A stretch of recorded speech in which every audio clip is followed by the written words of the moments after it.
Hello everyone, yes this is Sovin sir. बहुत बहुत स्वागत है आपका इस बहुत ही खूबसूरत से ऐप के अंदर। तो भाई बात होने वाली है लास्ट मंथ रिवीजन के अंदर एक और धमाकेदार कंसेप्ट की, एक और धमाकेदार चैप्टर की।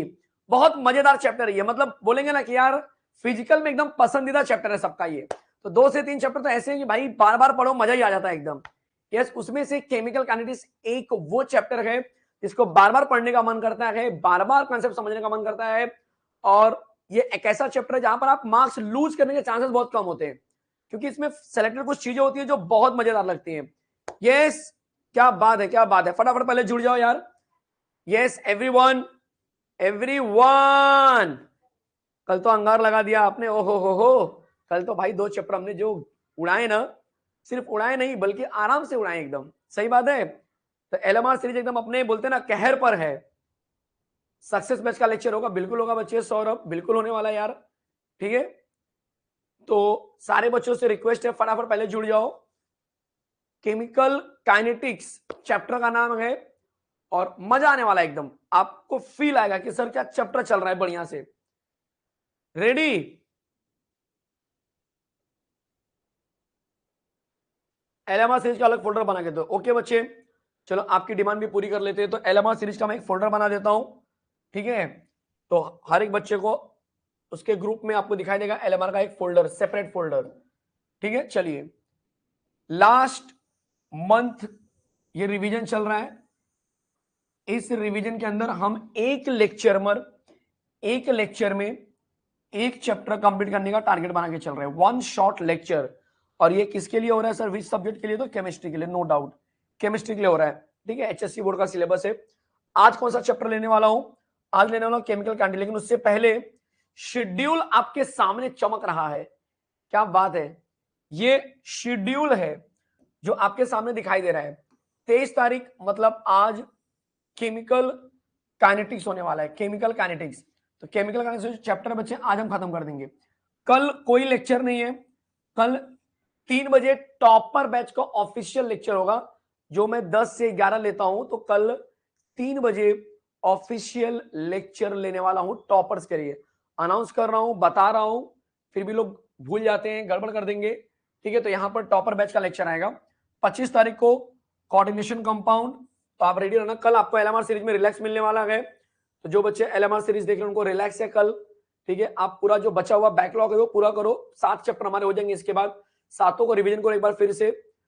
26 तारीख को हम ट्रांजिशन एंड इनर ट्रांजिशन लेंगे, याद रखना इस बात को। 27 तारीख को सॉलिड स्टेट लेने वाले हैं। 28 तारीख को बायोमोलिक्यूल्स लूंगा, शनिवार रहेगा उस दिन। और 29 तारीख को संडे है, इलेक्ट्रोकेमिस्ट्री लेंगे। और अगर टाइम मिला तो इसके साथ में ग्रीन केमिस्ट्री भी मर्ज करेंगे। एक छोटा चैप्टर जो है मैं जनरली रखता हूं संडे के दिन एक और मर्ज करने के लिए। ग्रीन केमिस्ट्री मेरे टारगेट में रहेगा, बट अगर चीजें सब कुछ सेट रहेंगी तो कोई दिक्कत नहीं है, देखेंगे उस दिन। क्योंकि ग्रीन केमिस्ट्री बहुत ही छोटा चैप्टर है, 1 घंटे के अंदर का चैप्टर है समझो। पूरा थियरी इंफॉर्मेशन है, 12 प्रिंसिपल और कुछ डेफिनेशन पढ़ने होंगे मेजरली।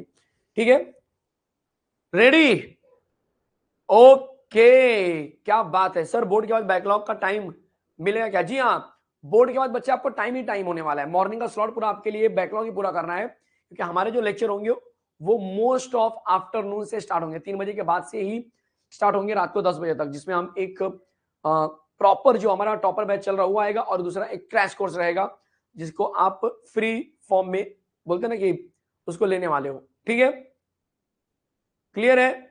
तो चलिए शुरू करते हैं फटाफट इस चैप्टर को। चैप्टर का नाम है केमिकल काइनेटिक्स, जिसमें सबसे पहले मैं बात करने वाला हूं रेट ऑफ रिएक्शन से। तो अगर मैं आपसे पूछूं कि रेट ऑफ रिएक्शन क्या होता है, देखो यहां पर जैसे मैंने आपको बोला कि यार ए में बी मिलाया मैंने, ध्यान दो। यहां पर चैप्टर का नाम पहले जरा मैं लिख देता हूं। चैप्टर नंबर, अगर आप चैप्टर नंबर की बात करेंगे तो चैप्टर नंबर 6 है जिसका नाम है केमिकल काइनेटिक्स। केमिकल काइनेटिक्स वो चैप्टर है जो कि बिल्कुल यहां पर हम सीखने वाले हैं। तो पहला कॉन्सेप्ट जो आने वाला हमारे लिए वो आने वाला है कि रेट ऑफ रिएक्शन हम किसको बोलते हैं। तो रेट ऑफ रिएक्शन का मतलब है कि कितना तेजी से मेरा रिएक्टेंट या प्रोडक्ट कम हो रहा है या फिर ज्यादा हो रहा है, मतलब उसके अंदर कॉन्सेंट्रेशन में कितना तेजी से चेंजेस आ रहे हैं। बहुत ध्यान से सुनना जरा, बहुत ध्यान से सुनना बच्चे, क्या बोल रहा हूं मैं। यस, अगर कोई रिएक्टेंट है आपके पास, जैसे कि एग्जांपल के लिए ए से बी बन रहा है। अब ए से बी जब बन रहा है तो वो 2 मिनट के अंदर ए गायब हो जा रहा है और बी बढ़ जा रहा है।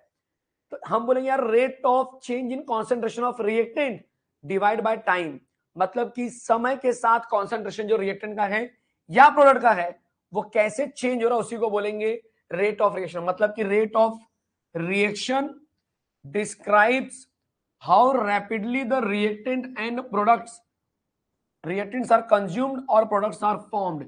कितना तेजी से रिएक्टेंट यूज हुआ या कितना तेजी से प्रोडक्ट यूज हो गया या फिर बन गया विथ रिस्पेक्ट टू टाइम, इसी को हम बोलेंगे रेट ऑफ रिएक्शन। क्या बोलेंगे? Rate of reaction. और अगर मैं बोलूं एवरेज रेट ऑफ रिएक्शन क्या होता है, एवरेज रेट ऑफ रिएक्शन क्या होता है, बड़ा सिंपल है। एवरेज रेट ऑफ रिएक्शन को हम बोलेंगे change in concentration upon time. ये देख लो, delta C upon delta T, बस इसको अपने दिमाग में सेट करो, आपको आंसर खुद पे खुद आ जाएगा। क्या बोल रहे हैं एवरेज रेट के लिए? तो average rate of a reaction equal to change in concentration of a species upon change in time. जो कॉन्सेंट्रेशन होने वाला है, स्पीसीज मतलब चाहे रिएक्टेंट हो या प्रोडक्ट हो, दोनों के लिए एप्लीकेबल है, उसके कॉन्सेंट्रेशन में अगर मैं चेंजेस करूंगा विद रिस्पेक्ट टू टाइम तो मुझे आंसर मिलने वाला है एवरेज रेट। और ये चीज आपको यहां पर बोला है कि average rate of a reaction can be described by knowing change in the concentration of reactant और product divided by time interval over which the change occurs. मतलब कि हमें यह पता है कि रिएक्टेंट जो है समय के साथ चेंज होने वाला, कितना चेंज हुआ, प्रोडक्ट समय के साथ चेंज होने वाला, कितना चेंज हुआ, विथ रिस्पेक्ट टू टाइम कितना समय लगा उसको चेंज होने के लिए, उसी को हम एवरेज रेट बोलने वाले हैं। ठीक है, अब उसके बाद अगर मैं एक एग्जांपल ले लूं कि यार एवरेज रेट जो होता है उसमें रिएक्टेंट कम होता तो उसको कैसे दिखाते हैं, ज्यादा होगा तो कैसे दिखाएंगे प्रोडक्ट। देखो यहां पर कंसीडर अ रिएक्शन, मान के चलो कि ए से बी बन रहा है, ए से बी बन रहा है जहां पर ए कंज्यूम हुआ है, मतलब ए पूरा यूज हो गया है और बी पूरा नया बना है, प्रोड्यूस हुआ है।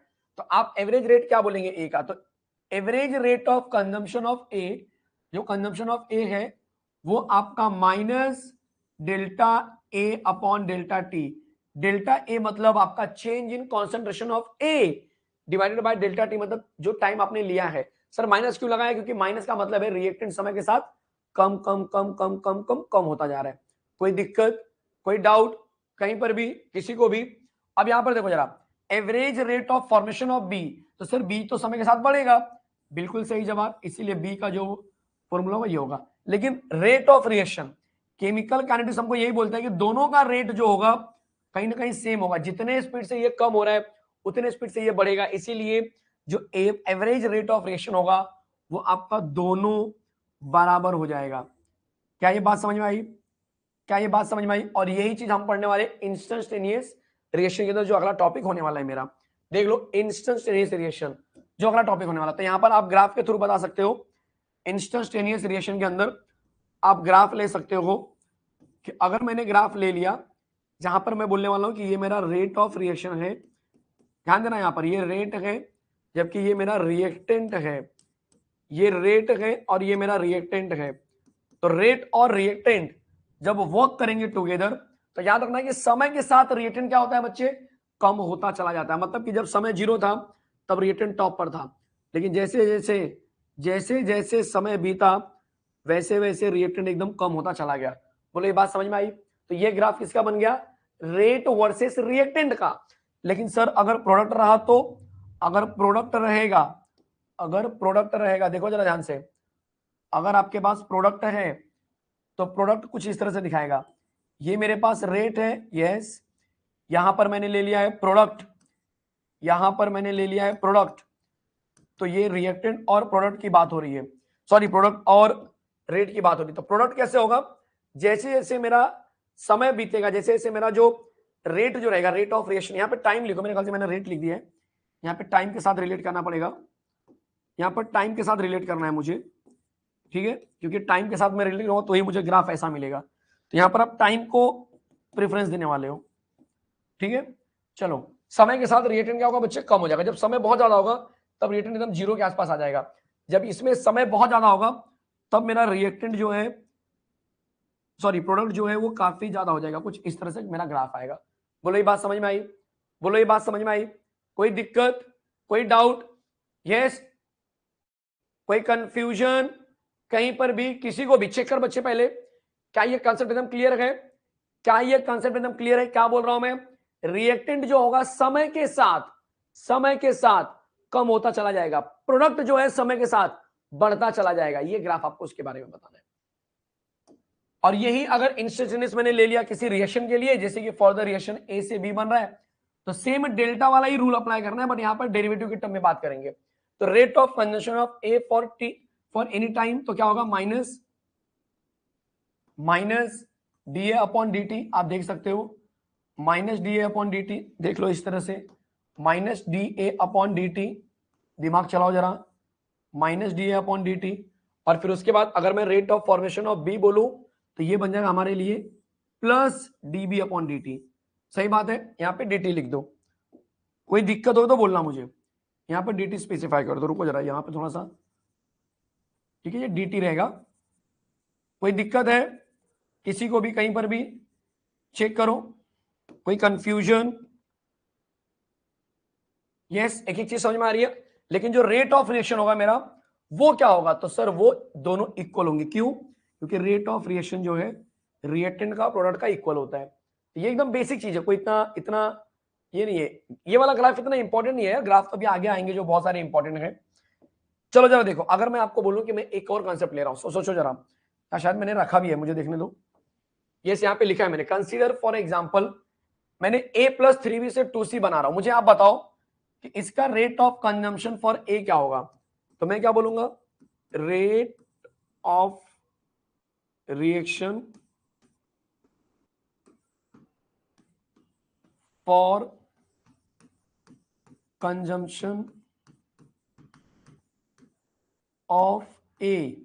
बोलो आंसर क्या आएगा? तो सर ए तो समय के साथ कम होगा, तो हम बोलेंगे D A upon D T. इतना समझ में आया? अब बी वाला भी रिएक्टेंट है, तो बी वाला भी सेम पैटर्न फॉलो करेगा। तो रेट ऑफ रिएक्शन, ध्यान से सुनो, rate of reaction for consumption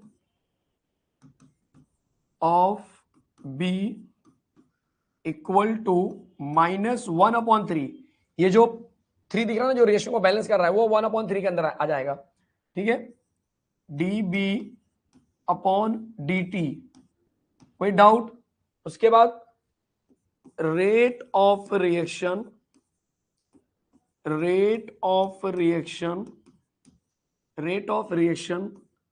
for formation of, ध्यान देना यहां पर, for formation of C that is going to be equal with, बोलो 1/2 d C upon D t. क्या ये बात एकदम बढ़िया से समझ में आ रही है? हर एक बच्चे को एकदम क्लियर है? अब हम बोलेंगे देयरफॉर जो रेट ऑफ रिएक्शन होगा, जिसकी मैं बात कर रहा हूं, वो किसके बराबर हो जाएगा? बोलो तो minus D A upon D t going to be equal with -1/3 dB upon dt, ठीक है, equal to 1/2 dC upon dt। क्या ये बात समझ में आई? क्या ये बात एकदम बढ़िया से समझ में आ गई? कोई कंफ्यूजन किसी को भी कहीं पर भी? बोलो क्या ये कॉन्सेप्ट एकदम क्लियर है? चेक कर बच्चे, जरा चेक कर, मजा आएगी नहीं इसमें? कोई कंफ्यूजन है इसमें? क्वेश्चन कैसे पूछा जा सकता है? ये आपके लिए डाउट है कि सर क्वेश्चन कैसे आ सकता है? बड़ा सिंपल है यार, क्वेश्चन पूछने का तरीका बड़ा सिंपल है। आपको एक क्वेश्चन देंगे, बोलेंगे इसका रेट ऑफ रिएक्शन बताओ, तो रेट ऑफ रिएक्शन आपको इस तरह से सॉल्व करना होगा। यस, क्लियर है एकदम? कोई कंफ्यूजन कहीं पर भी किसी को भी? एक एक चीज एकदम क्लियर है? ओके, अब हम क्या बढ़ने वाले हैं? रेट लॉ की तरफ बढ़ेंगे। देखो रेट लॉ के बारे में एक चीज समझ लो जो कॉमन लोग समझते हैं। रेट लॉ जो होता है ना, वो हमको ये बोल रहा है कि रेट ऑफ रिएक्शन जो होगा वो directly proportional to concentration of reactant है, मतलब concentration of reactant provided that they having some power, और वो पावर जो हम यूज करते हैं ना वो एक्सपेरिमेंटली नोन वैल्यू होती है। कभी भी याद रखो, बहुत से लोग गड़बड़ी करते हैं, उनको क्या लगता है, उनको क्या लगता है कि ये जो पावर है वो स्टोइचियोमेट्रिक कोएफिशिएंट है। गलत, ऐसा नहीं है। एक्स और वाई क्या है भाई, एक्स और वाई क्या है, जल्दी बोलो सर। हाफ कैसे आया, विशाल पूछ रहे हैं हाफ कैसे आया। बच्चे विशाल, यहां पर मैं बहुत ज्यादा डीप में नहीं जा रहा हूं, क्यों, उसका रीजन है कि भाई हम एलएमआर सीरीज कर रहे हैं। ये कैसे आता है, तो ये जो होता है ना, ये वाला जो बंदा दिख रहा है, ये बंदा 1/2 के रूप में आता है। क्यों सर, क्यों आता है, क्योंकि ऐसा हम मानते हैं, जरा देखो ना, आप खुद देखो, जितने स्पीड से आप इन दोनों को रिलेट करो खुद समझ में आएगा। ए और सी को रिलेट करो, ए और सी क्या बोल रहे हैं कि ए जितने स्पीड से कम होगा उसके डबल स्पीड से सी बढ़ रहा है। क्या ये कंसेप्ट क्लियर हुआ बच्चे? विशाल, ए जितने स्पीड से क्या हो रहा है, मेरा कम हो रहा है, उसके डबल स्पीड से सी क्या हो रहा है, बढ़ रहा है। तो इसका मतलब ये हुआ कि सी का जो अमाउंट आएगा वो ए का डबल होना चाहिए। तो ए और सी को पास में ले लो, ए को और सी को पास में ले लो, दोनों को इक्वल दिखा दो जरा। यहां पर देखो, आपको दिखा रहा हूं क्या बताना चाह रहा हूं मैं। तो d A upon D t, और यहां पर 1/2 d C upon D t, ये प्लस में है, बढ़ रहा है, ये कम हो रहा है। अगर मैं बोलूं कि डीसी का अमाउंट ए का डबल होना चाहिए, इस 2 को क्रॉस मल्टीप्लाई कर बच्चे जरा, 2 को क्रॉस मल्टीप्लाई बोल, क्या आंसर आएगा, 2 इंटू ए का कॉन्सेंट्रेशन इक्वल टू सी का कॉन्सेंट्रेशन। बोलो समझ में आया? अच्छा, इसलिए 1/2 हो गया, क्योंकि सामने मल्टीप्लाई करने पे ये ए का डबल हो गया। देखो, ए का डबल, ए का डबल, समझ में आया अभी? अब थोड़ा सा दिमाग में गया, अब थोड़ा दिमाग में गया, क्या बोल रहा हूं मैं। चलो आगे बढ़ते हैं, आगे बढ़ते हैं, आगे बढ़ते हैं। यस, तो मैं उम्मीद कर रहा हूं कि यहां तक अच्छे से समझ में आ गया होगा, कोई कंफ्यूजन नहीं किसी को भी कहीं पर भी। चलो यहां तक समझ में आ गया। तो अब मैं बोल रहा था कि भाई ये एक्स और वाई क्या होते हैं। तो एक्स वाई जो है ना बच्चे, वो एक्सपेरिमेंटली नोन वैल्यू है। क्या है? एक्सपेरिमेंटली नोन वैल्यू है। बस इसी को हमें क्या करना है, यहां पर स्पेसिफाई करना है रेट लॉ के अंदर, बस, और कुछ नहीं, और कुछ भी नहीं। तो यहां पर राइट आंसर आएगा रेट लॉ। क्या आएगा भाई? Rate law. रेट लॉ देखो जरा, rate law, consider the general reaction, A plus B को मिलाया तो सी और डी मिल गया, ठीक है, ए में बी मिलाया तो सी और डी मिल गया। The rate of a reaction at a given time is proportional to its molar concentration at that time raised to a simple powers। क्या बोल रहा है? इसका सेंटेंस बनाने के बोला, जो मैंने पीछे लिखा था ना आपको, उसका सेंटेंस बनाओ। Rate of a reaction is directly proportional to its molar concentration, square bracket में ए को मोलार कॉन्सेंट्रेशन बोलते हैं, ठीक है, raised to a simple power. और सिंपल पावर जो होता है एक्सपेरिमेंटली नोन वैल्यू, तो मैं आपको बता रहा हूं rate of reaction directly proportional to this. इसको हटाएंगे तो इक्वल टू के आ जाएगा, इसको मैंने हटाया तो क्या बन गया बच्चे, इक्वल टू के आ गया, इक्वल टू के आ गया पूरा। और उसके बाद जहां पर के का मतलब होता है proportionality constant, which is called as rate constant. क्या बोलते हैं हम इसको? रेट कांस्टेंट बोलते हैं। क्या बोलते हैं? रेट कांस्टेंट बोलते हैं। क्या ये बात एकदम क्लियर हो गई सबको? क्या कोई कंफ्यूजन है? चेक करो, कोई डाउट है? रेस्ट टू सिंपल पावर, कोई कंफ्यूजन, कोई डाउट है? देख लो जरा एक बार। सर लिखना क्या एग्जाम में, यही लिखना है पूरा, ऐसे पूरा एग्जाम में छापना है आपको। यस, अब हाउ द कॉन्सेंट्रेशन, ये बड़ा इंटरेस्टिंग होने वाला है। How the concentration change affects the rate of reaction. कैसे मैं कॉन्सेंट्रेशन को बदल के रेट ऑफ रिएक्शन को, बोलो बोलो बोलो बोलो, कैसे मैं रेट ऑफ रिएक्शन को चेंज करके, कैसे मैं रेट ऑफ रिएक्शन को चेंज करके, मतलब कॉन्सेंट्रेशन को चेंज करके मैं रेट ऑफ रिएक्शन चेंज कर सकता हूं। बड़ा सिंपल है एकदम, बहुत सिंपल है, बस दिमाग चलाना, एकदम बढ़िया समझ में आ जाएगा, चलेगा। डिफरेंशियल रेट लॉ अभी आएगा बच्चे, डिफरेंशियल रेट लॉ अभी आया नहीं है। इंटीग्रेटेड डिफरेंशियल रेट लॉ ऐसे बोलने का, इंटीग्रेटेड रेट लॉ। डिफरेंशियल तो सिंपल ही होता है। यहां देखो जरा, how the concentration change affects the rate of reaction. Sir आप इसमें क्या पूछना चाह रहे हो एग्जैक्टली, क्या बोलना चाह रहे हो? तो मैं अलग अलग यहां पर सिचुएशन ले रहा हूं। क्या ले रहा हूं बच्चे में?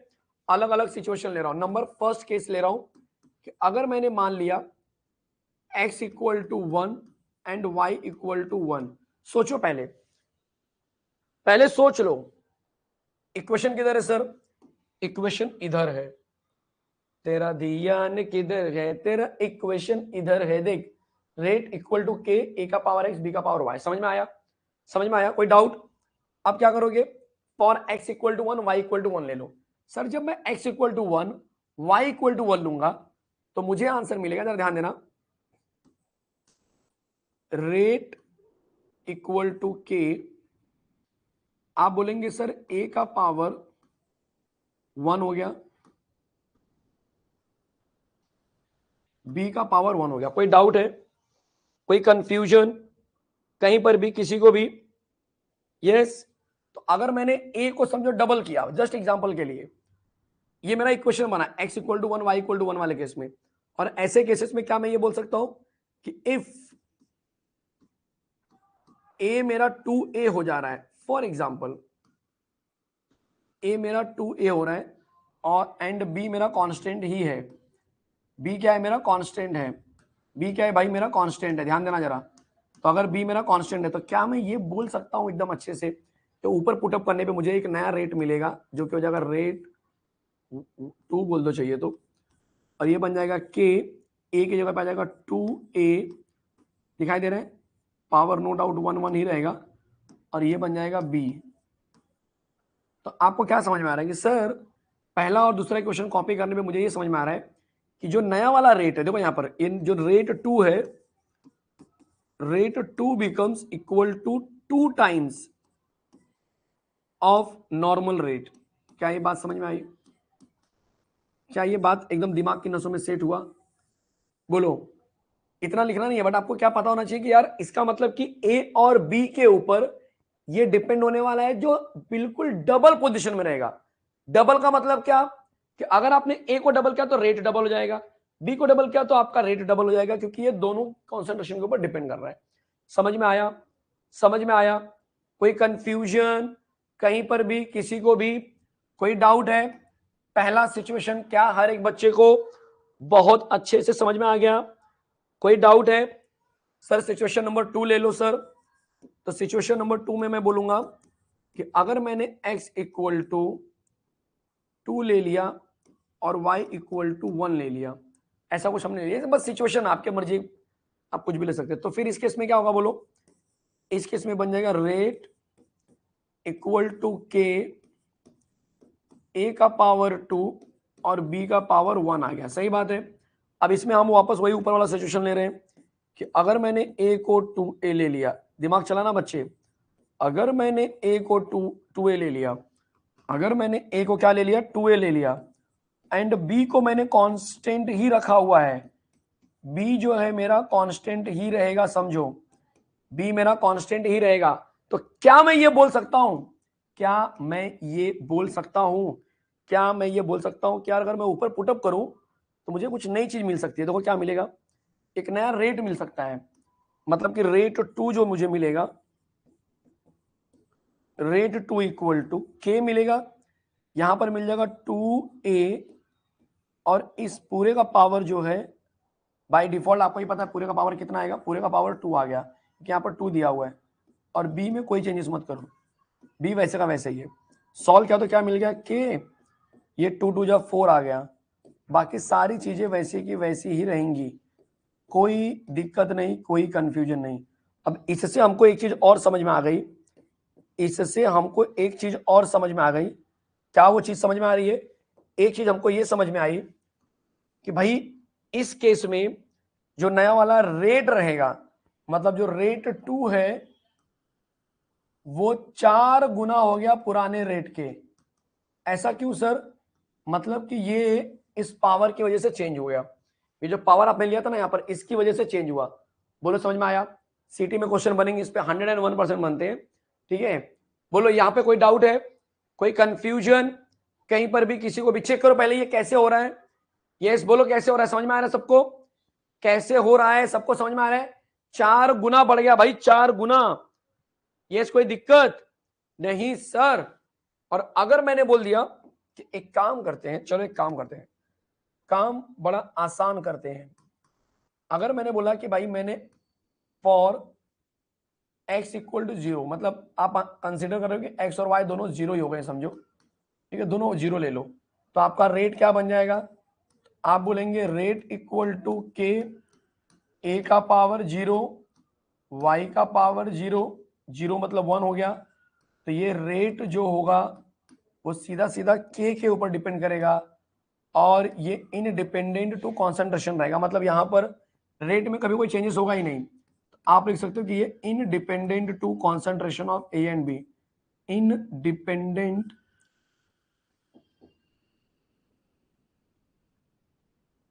देख लो, independent to concentration of A and B. ये लाइन का मतलब समझ में आया कि नहीं आया, कोई डाउट है? नंबर चौथा केस ले लें। अगर हमने मान लिया, समझो एक कोई मान लो आप कि मेरे पास रेट है और उसमें हमने ले लिया x इक्वल टू -2 ले लिया मैंने। -2 का मतलब 0 से कम मैं बोलना चाह रहा हूं तुम्हें, मैं आपको 0 से कम बोलना चाह रहा हूं, y को वैसे ही रख दो। तो क्या मैं ये बोल सकता हूं कि यहां पर नया इक्वेशन बन जाएगा रेट इक्वल टू के, अच्छा ये बन जाएगा मेरा a का पावर -2 और b का पावर तो 1 का 1 ही रहेगा।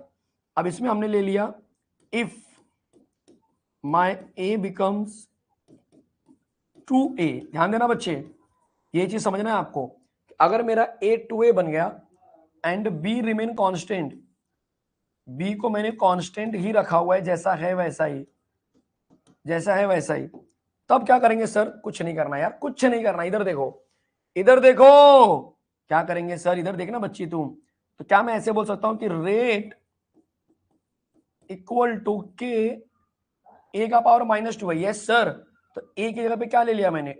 2a ले लिया, 2a ले लिया, ये कॉन्सेंट्रेशन दिखा दो इस तरह से ए का, और पूरे का पावर मैंने क्या किया? -2 कर दिया। यहां पर ले लिया b का पावर 1, थोड़ा सा दिमाग चलाएंगे आपको लगेगा सर ये तो बड़ा कमाल की चीज है। ए आ गया, 2 का पावर -2 नीचे जाएगा तो 2 का पावर +2 बन जाएगा, नहीं समझा? ए का पावर -2 रहने दो, बी का पावर 1 भी रहने दो। अब आपको लगेगा कि सर ये तो जो नया रेट आ रहा है ना, ये जो रेट नंबर 2 आ रहा है, मतलब ये जो रेट नंबर 2 है वो पुराने रेट का 4 गुना कम हो गया, ऐसा लग रहा है। देखो ये जो रेट 2 आ रहा है वो एक्चुअल में पुराने रेट का डिवाइड बाय 4 हो गया। बोलो समझ में आया? तो 1/4 ऑफ पुराना रेट। समझ में आया? मजा आया कि नहीं? पहले वो बताओ, इस कंसेप्ट में मजा आया कि नहीं आया? y के प्लेस पे b लिखो, y के प्लेस पे b लिखो, एक मिनट, y के प्लेस पे b लिखो, कहां पे आ गया भाई? y के प्लेस पे b लिखो बोल रहे हैं, मतलब y के प्लेस पे b मतलब नहीं समझा मैं। y के प्लेस पे b क्यों लिखने का? मैंने 1 लिया तो 1 1 1 1 1 बराबर है। डन बच्चे? यस, चेक करो जरा, रेट 2 लिखो, रेट 2 लिखो। एक मिनट जरा, कुछ गड़बड़ हुआ है क्या? कुछ गड़बड़ हुआ है क्या? बोलो भाई, कुछ गड़बड़ हुआ है क्या? पहले मुझे वो बता दो, कहीं पे कुछ गड़बड़ है? यस, दिनकर रेट 2 लिखो, थर्ड रिएक्शन में, थर्ड रिएक्शन, अच्छा थर्ड रिएक्शन में बोल रहा है बच्चा, थर्ड रिएक्शन में बोल रहा है, अच्छा माय फॉल्ट, ऐसा बोलो ना यार तुम, जरा स्पेस थोड़ा लिखने का जरा अच्छे से। थर्ड रिएक्शन में बी का power 0। Thank you very much. बोलो अब समझ में आ गया अच्छे से? कोई दिक्कत थर्ड केस में? Yes, perfect perfect perfect. कोई डाउट है तो how concentration changes affect the rate of reaction, अलग अलग चेंजेस आप अपने लेवल पर लेंगे और अपने लेवल पर बताएंगे। डन? कोई डाउट कहीं पर भी? अब आने वाला है ऑर्डर ऑफ रिएक्शन। सर ये ऑर्डर ऑफ रिएक्शन क्या होता है यार, मतलब ये क्या होता है? तो ऑर्डर ऑफ रिएक्शन का मतलब है, ध्यान दो यहां पर, ऑर्डर ऑफ रिएक्शन का मतलब होता है कि अगर मैं आपको बोलूं कि जो एक्स और वाई का जो वैल्यू है, मतलब कि रेट जो होता है उसमें जो ए का पावर एक्स दिख रहा है आपको, या फिर बोल सकते हैं कि बी का पावर वाई दिख रहा है आपको, ये जो बंदे दिखाई दे रहे हैं ना आपको, ये जो बंदे दिखाई दे रहे हैं, अगर मैं इसको बहुत ध्यान से देखूं तो मुझे एक चीज समझ में आएगी, क्या रेट इक्वल टू के, ए का पावर एक्स है, बी का पावर वाई है, बिल्कुल डाउट नहीं है, बिल्कुल कंफ्यूजन नहीं है। इसके अंदर जो एक्स एंड वाई है वो एक्चुअल में ऑर्डर है, एक्स और वाई क्या है? ऑर्डर है। तो मैं ऐसे बोल सकता हूं क्या कि एक्स जो है वो ऑर्डर ऑफ ए है, y जो है वो ऑर्डर ऑफ b है, जबकि x प्लस वाई को हम बोलेंगे ये ऑर्डर ऑफ रिएक्शन है। समझ में आया?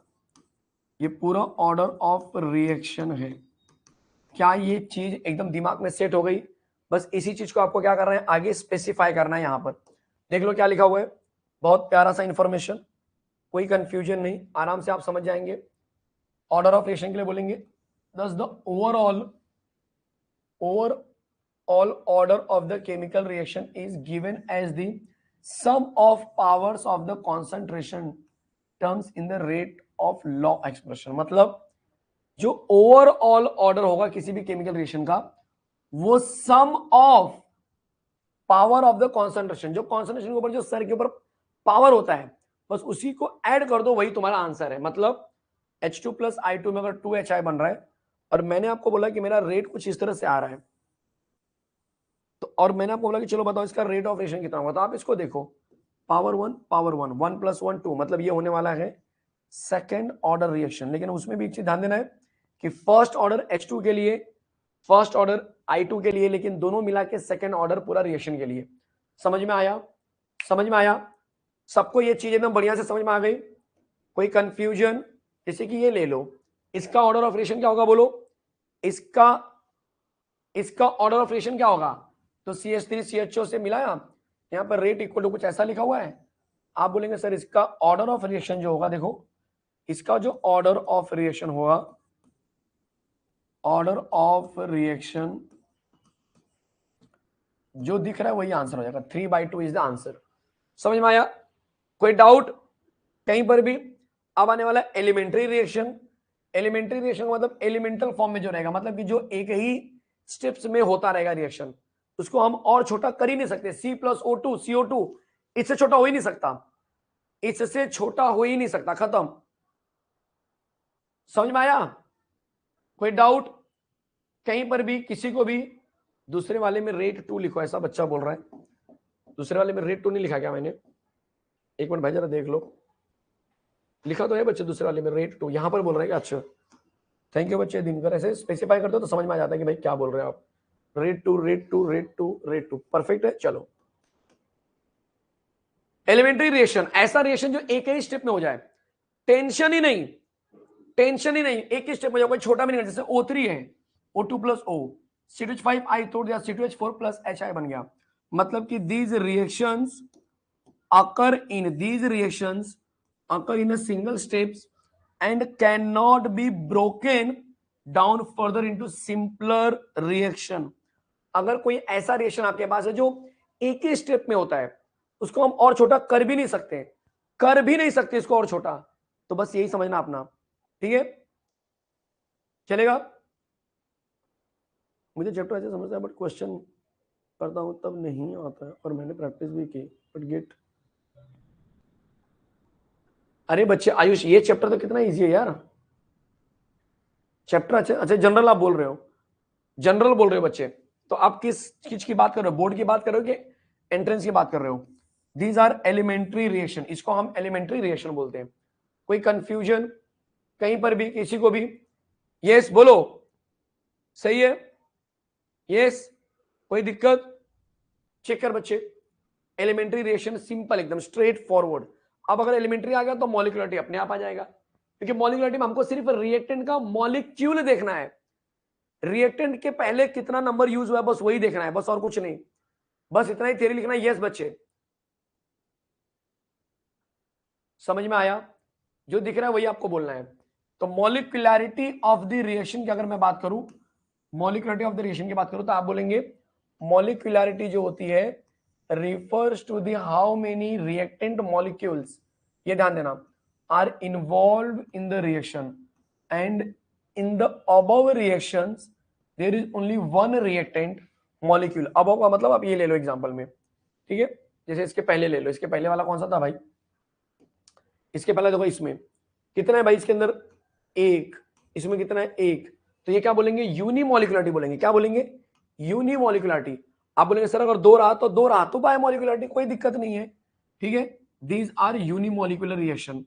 चलेगा, एंड देयर मॉलिक्युलरिटी इज 1। तो अगर मैंने ये ले लिया है तो इसको हम बोलेंगे बायमॉलिक्युलरिटी। क्या बोलेंगे? बायमॉलिक्युलरिटी। तो एक ये हो गया, एक ये हो गया, मतलब ये क्या हो गया हमारे लिए? बायमॉलिक्युलर हो गया। क्या हो गया बच्चे? बायमॉलिक्युलर। मैं आगे लिख देता हूं ताकि आपके लिए आसान रहे। ब्रैकेट में तो ये क्या है? बायमॉलिक्युलर रिएक्शन है, बायमॉलिक्युलरिटी दिखाएगा।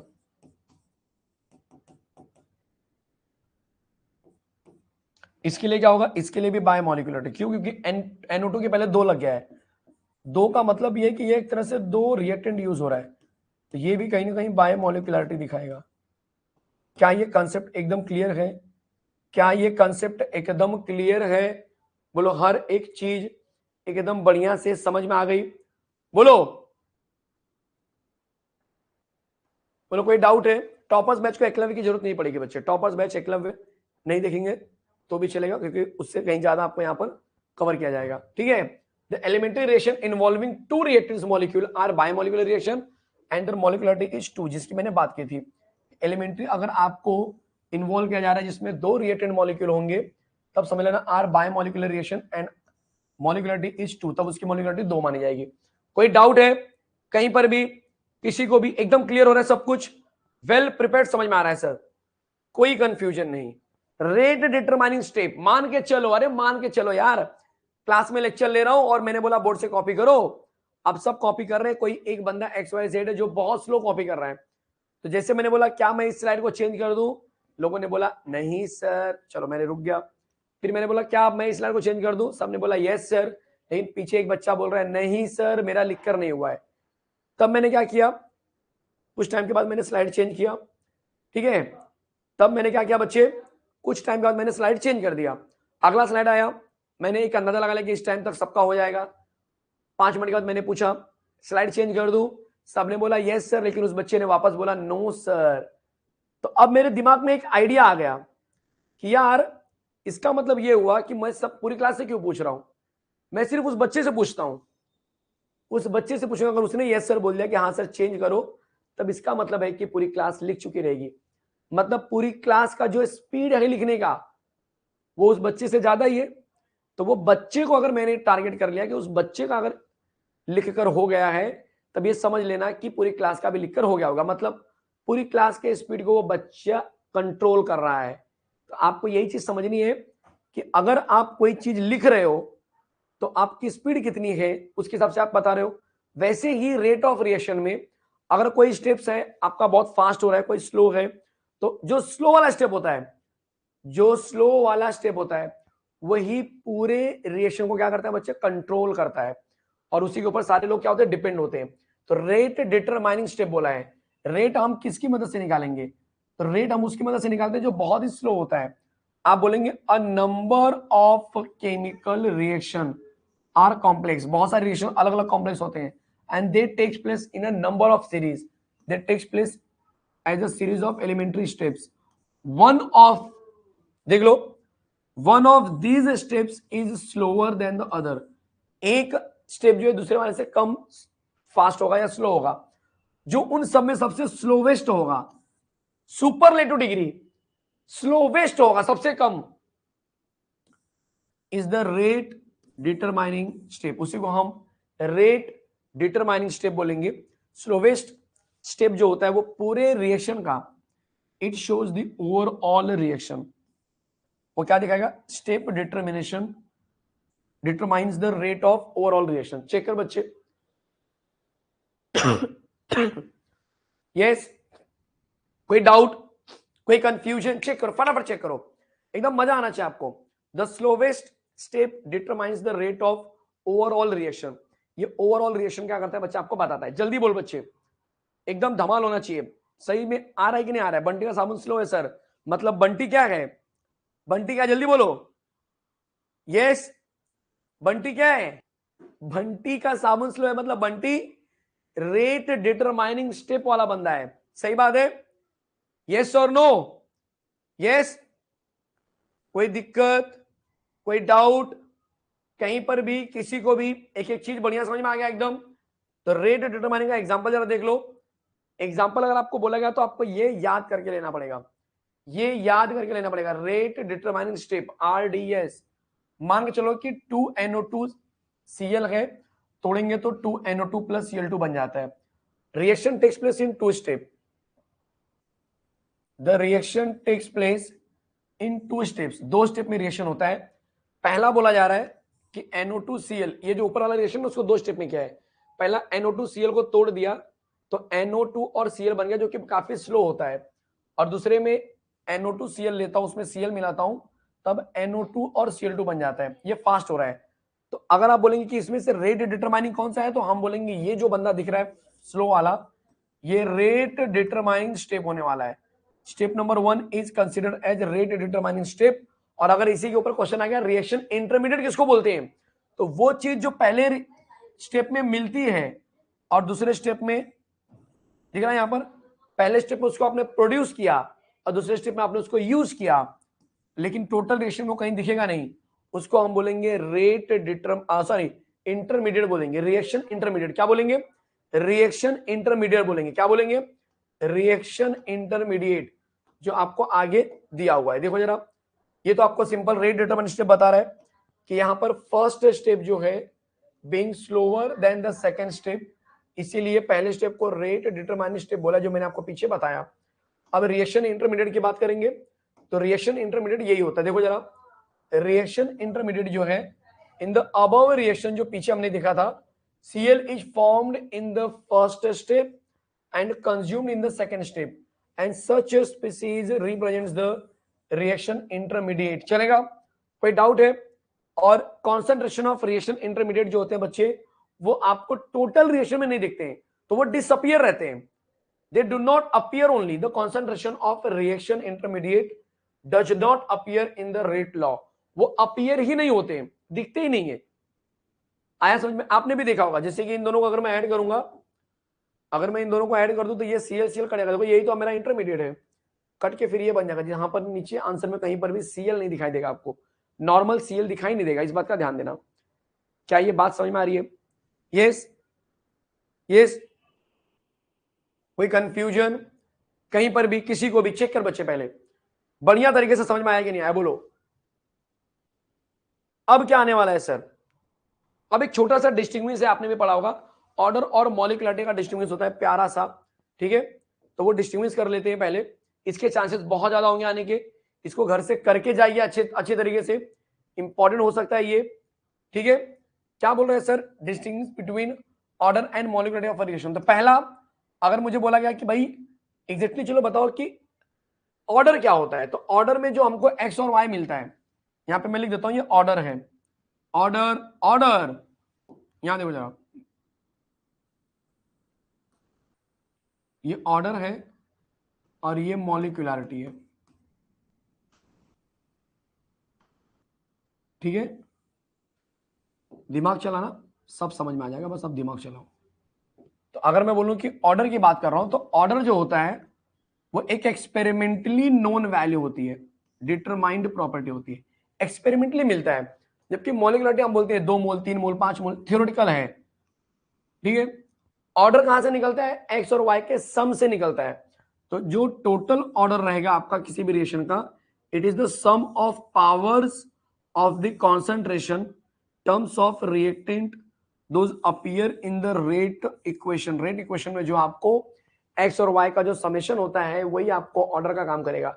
लेकिन यहां पर it is the number of reactant molecules taking part in an elementary reaction. Elementary reaction में जो ये बंदा पार्टिसिपेट करेगा उसकी बात हो रही है। Next, it may be N integer, fraction और जीरो, ये कुछ भी हो सकता है, नेगेटिव पॉजिटिव, ठीक है? आपने देखा भी था अभी 3/2 हुआ था इसके पहले, बराबर। जबकि यहां पर क्या बोलेंगे? इट इज एन इंटीजर, ये प्रॉपर एक नंबर ही होना चाहिए, ये प्रॉपर एक नंबर होना चाहिए जो आपको दिखाई देता है। कहीं पर कोई दिक्कत? यस, कहीं पर कोई दिक्कत? ये 2020 के पेपर में था, यस बिल्कुल सही, ठीक है? ऐसी चीजें आती हैं भाई, ऐसी चीजें आती हैं। कोई दिक्कत है तो बोलो। कहीं पर कोई कंफ्यूजन? यस और नो? यस, चीजें क्लियर हो रही हैं एकदम बढ़िया से? अब यहां से मजा आने वाला है। क्या सर, क्यों ऐसा बोल रहे हो? क्योंकि यहां से हम पढ़ने वाले integrated rate law.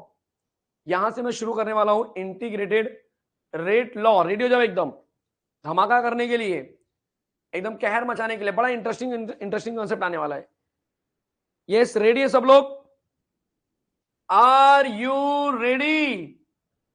Yes sir.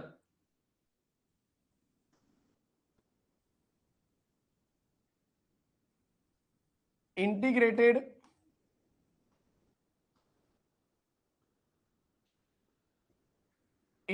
Rate law, ध्यान से देखो, मजा आ जाएगा आपको एकदम. इंटीग्रेटेड रेट लॉ में सबसे पहले मैं बोलूंगा consider a reaction, consider a general reaction, consider a general reaction. मान के चलो कि मैंने एक जनरल रिएक्शन लिया, ए से मैंने बी बना दिया. एक मैंने क्या किया बच्चे, जनरल रिएक्शन लिया जिसमें मैं ए से क्या बना रहा हूं, बी बना रहा हूं. ठीक है, ए से बी बना रहा हूं. बी मेरा क्या है, प्रोडक्ट है. सिंपल अगर मैं बोलूं तो बी क्या है, मेरा प्रोडक्ट है. ध्यान देना. तो मैं अगर इस ए से बी बना रहा हूं तो इसके मैं दो चीजें लिख सकता हूं. एक मैं लिख सकता हूं यार इसका रेट ऑफ इक्वेशन क्या होगा. ठीक है, जिसको हम डिफरेंशियल रेट लॉ बोलते हैं. तो इसका डिफरेंशियल रेट ऑफ रिएक्शन क्या होगा, पहले आप मुझे वो बताओ. तो डिफरेंशियल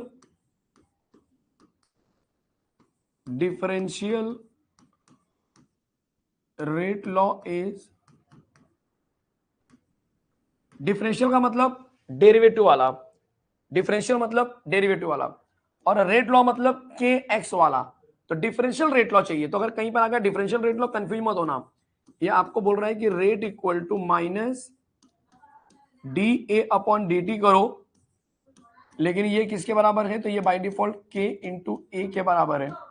ये इंटीग्रेटेड रेट लॉ जो मैं पढ़ा रहा हूँ किसके लिए पढ़ा रहा हूं, तो ब्रैकेट में लिख दो for first order reaction, for first order.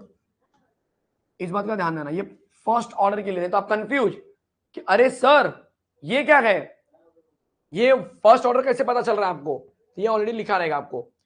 Rate equal to minus D A upon D T equal to k d k ए.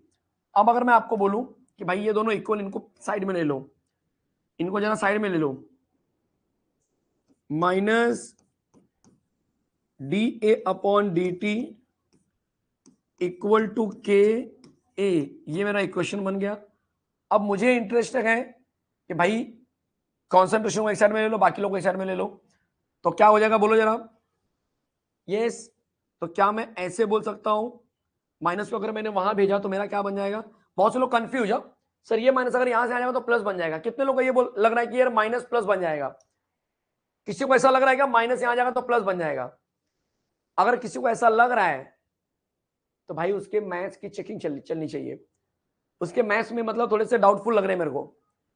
याद रखना, मैथ्स में आपने ये कंसेप्ट सीखा होगा कि अगर कहीं पर प्लस है वो माइनस बन जाता है, माइनस है प्लस बन जाता है. लेकिन ये चीज मल्टीप्लाई में अप्लीकेबल नहीं होती है.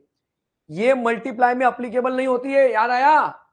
अच्छा, क्या बात है. मतलब कि सर ये माइनस यहां जाएगा तो माइनस ही रहेगा, क्योंकि इसके साथ में क्या है, माइनस मल्टीप्लाई के रूप में है. आया समझ में. तो क्या मैं ऐसे लिख सकता हूं, d A upon A equal to minus k into d t. क्या ये कंसेप्ट सबको समझ में आ गया एकदम बढ़िया तरीके से. कोई डाउट है इसको, एक क्वेश्चन नंबर 1 ले लो, इसी के ऊपर हम आगे बढ़ेंगे. अब चीजों को समझना है. ये क्वेश्चन नंबर 1 तक कोई डाउट है तो बोलना मुझे. अब चीजों को समझना है, क्या चीज है, क्या कंसेप्ट है भाई. आगे आगे हमको ये बोला जा रहा है कि मान के चलो कि एक बीकर है, इस बीकर में हमने रिएक्टेंट लिया हुआ है. ठीक है, इस तरह से हमने क्या ले लिया है, इस बीकर में हमने क्या ले लिया भाई, रिएक्टेंट ले लिया है. ठीक है, यस सर. तो इस बीकर में हमने रिएक्टेंट ले लिया है. अब मैं आपसे जानना चाहूंगा, अगर मैं इसको गर्म करूं, टन टन टन टन टन टन टन टन टन, मैंने गर्म कर दिया. तो जब मैं गर्म करूंगा ना तो इसमें से बहुत सारी चीजें धीरे धीरे क्या होंगी, गायब होंगी. मतलब ये जो ग्रीन वाला पार्ट है ना वो गायब वाला पार्ट है, ब्लैंक हो रहा है. मतलब ये भी धीरे धीरे क्या हो रहा है, गायब हो रहा है. ये भी धीरे धीरे क्या हो रहा है, गायब हो रहा है. मतलब आप क्या समझ रहे हो कि सर बहुत सारा चीज जो है ना उड़ जाएगा बाहर, लेकिन कुछ चीज जो है समय के साथ यहां पर बचा रहेगा. जो बचा रहता है ना उसको हम बोलते हैं ए टी. A T. और जो पहले पूरा आपको दिख रहा था, जो पहले आपको पूरा दिखाई दे रहा था एकदम, ये पूरा कंप्लीट, उसको हम बोलेंगे ए जीरो. आज भी बच्चों को AT और A0 का मतलब नहीं समझ में आता, बस तुक्केबाजी में चल रहा है, चैप्टर तो चल रहा है, कंसेप्चुअल नहीं पता है। तो अब कंसेप्चुअल समझ में आया? यस, समझ में आया? बोलो, कोई दिक्कत? क्या बोला मैंने कि जो स्टार्टिंग में जो पूरा कंपाउंड था वो A0 था, लेकिन जो पूरा उड़ने के बाद जो बच गया वो AT है। तो जो बचा हुआ पार्ट होता ना उसको हम AT बताते हैं। क्या बताते हैं? AT। तो मैं यहां पर वही कंसिडरेशन यहां पर लेने वाला हूं कि मान के चलो कि A0 मेरा इनिशियल है एट टाइम t = 0। जब मेरा रिएक्शन शुरू नहीं हुआ तो उस समय मेरे पास कॉन्सेंट्रेशन A0 था, लेकिन टाइम क्या था उस टाइम पे? 0 था।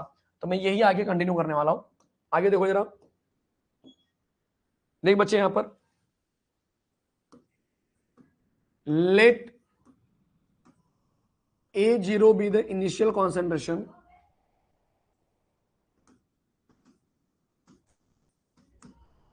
at t = 0 and AT be the final concentration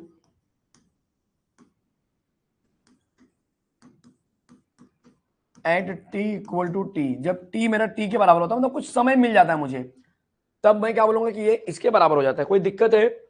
कोई डाउट है कहीं पर भी? यस। अब मैं क्या करने वाला हूं, उसका इंटीग्रेशन लेने वाला हूं। तो टेकिंग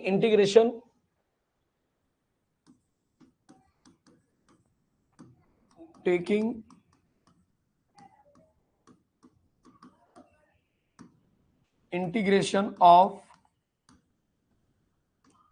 इक्वेशन 1 विथ लिमिट, ध्यान देना। ये क्या था सर? यहां पर dA अपॉन dt की बात हो रही थी। स्टार्टिंग जो A होगा मेरा A0 होगा, और जहां पे जाके ये रिएक्शन रुकेगा वो AT होगा, इक्वल टू माइनस के dt, माइनस के ऐसे ही बाहर आ जाएगा। ये टाइम 0 से t तक शुरू हुआ है, 0 से शुरू हुआ है, t तक जाएगा। बोलो ये बात एकदम बढ़िया से छप गया है, मतलब छप गया है दिमाग में, ऐसे एकदम बढ़िया तरीके से छप गया। बोलो समझ में आया? यस। बोलो, क्या बोल रहे हो भाई? यहां पर क्या बोल रहे हो? कुछ यहां पर मजे चल रहे हैं क्या? यस। क्या बोल रही पब्लिक यहां पर?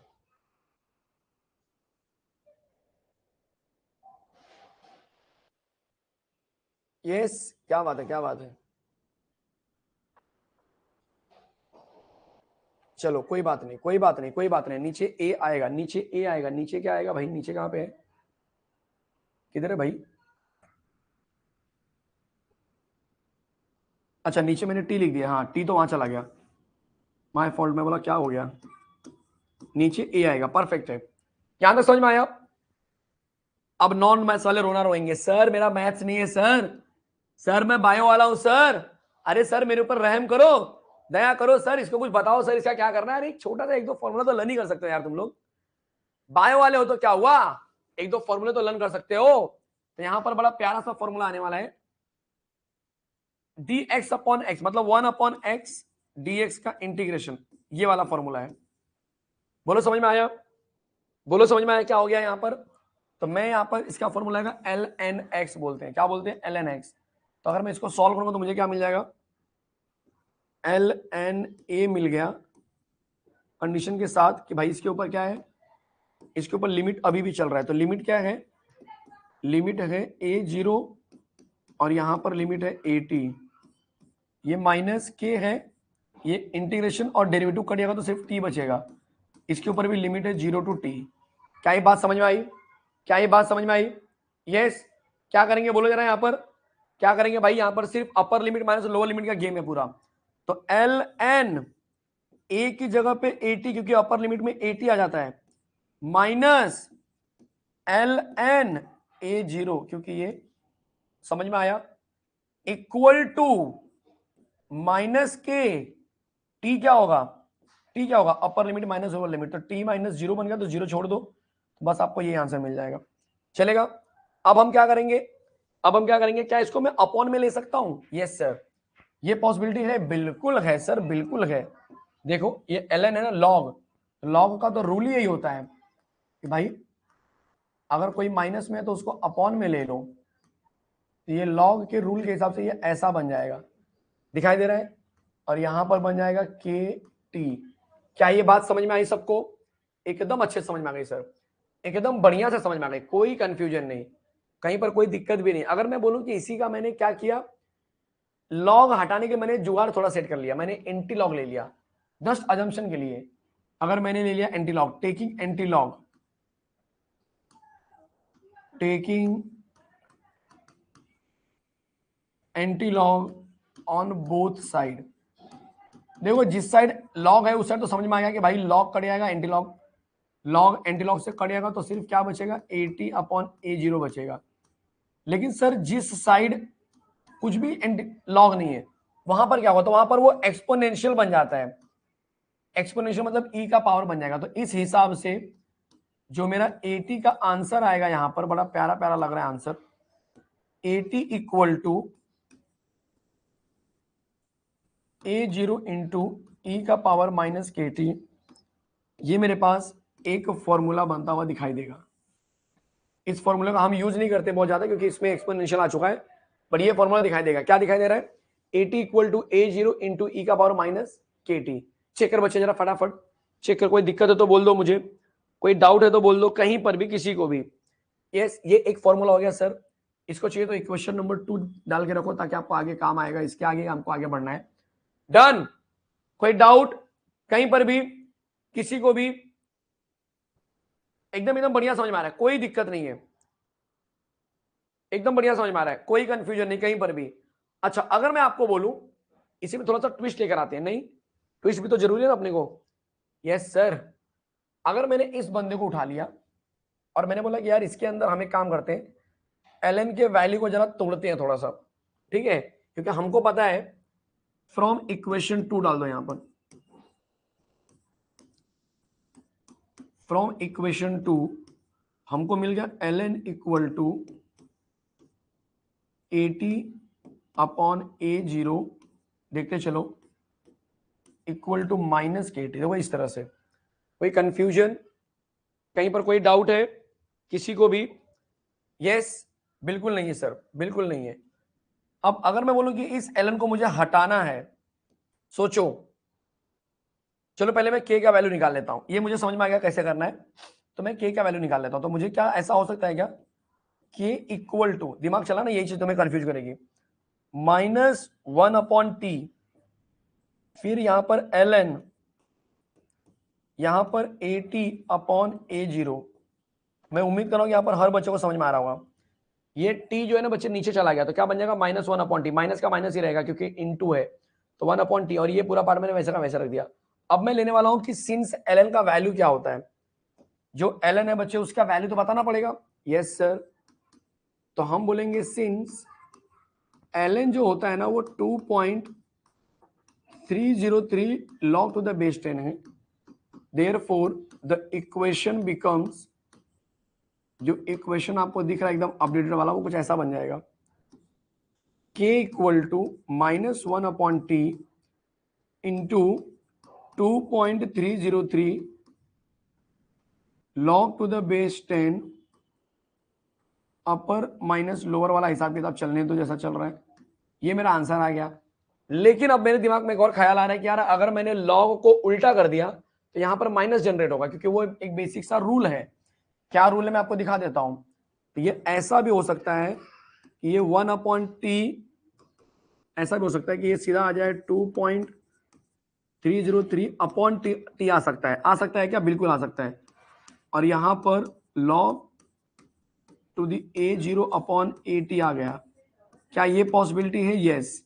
उसका रीजन, क्योंकि लॉग AB जो होता है वो माइनस लॉग BA के बराबर होता है। क्या ये कॉन्सेप्ट एकदम दिमाग में छप गया सबको? क्या ये कॉन्सेप्ट दिमाग में एकदम छप गया? यस सर, एकदम बढ़िया समझ में आ गया। अब समझ में आया कि ये माइनस कहां उड़ गया। ये माइनस, ये वाला जो माइनस होगा लॉग को चेंज करने पे, वो दोनों आपस में रिएट करके या दोनों आपस में मिलके प्लस बना देंगे। समझ में आया? कहीं पे कोई कंफ्यूजन? तो ये हमको मिल गया final answer. This is the final answer. Check करो जरा, चेक करो, क्या बढ़िया बढ़िया आंसर मिल रहा है यार, एकदम मजा आ गया सर, धमाल हो गया, धमाल। ठीक है, थोड़ा सा कंसिडरेशन अभी और आगे बढ़ाते हैं जरा। अगर मैंने मान लिया कि इफ जो इनिशियल वाला बंदा है, इनिशियल मतलब A0 की बात कर रहा हूं मैं, किसकी बात कर रहा हूं मैं, A0 की बात कर रहा हूं। मान के चलो कि मेरा बीकर, उसको मैंने इनिशियल नाम दिया A0, वो मेरा A मोल पर डेसीमीटर क्यूब है अमाउंट, वो कितना है, 1 मोल पर डेसीमीटर क्यूब है, सोचो पहले। और X वाला बंदा जो है वो टूट चुका है, X वाला बंदा जो है कि बाहर निकल चुका है, गायब हो चुका है। X वाला बंदा कौन सा है सर, देखो यहां पर X वाला बंदा ये वाला है, देखो ये दिख रहा है ना आपको, ग्रीन वाला पार्ट, ग्रीन वाला पार्ट जो है ना वो X वाला बंदा है।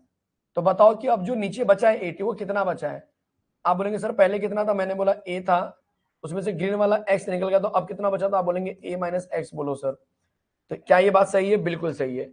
मतलब कि अगर मैंने बोला कि A0 मेरा A है और ये कितने टेम्परेचर पर कितने टाइम पर होगा, तो T=0 पे, एंड जो 80 होगा वो रियल में A माइनस एक्स होने वाला है, इतना मोल पर डेसीमीटर क्यूब होगा।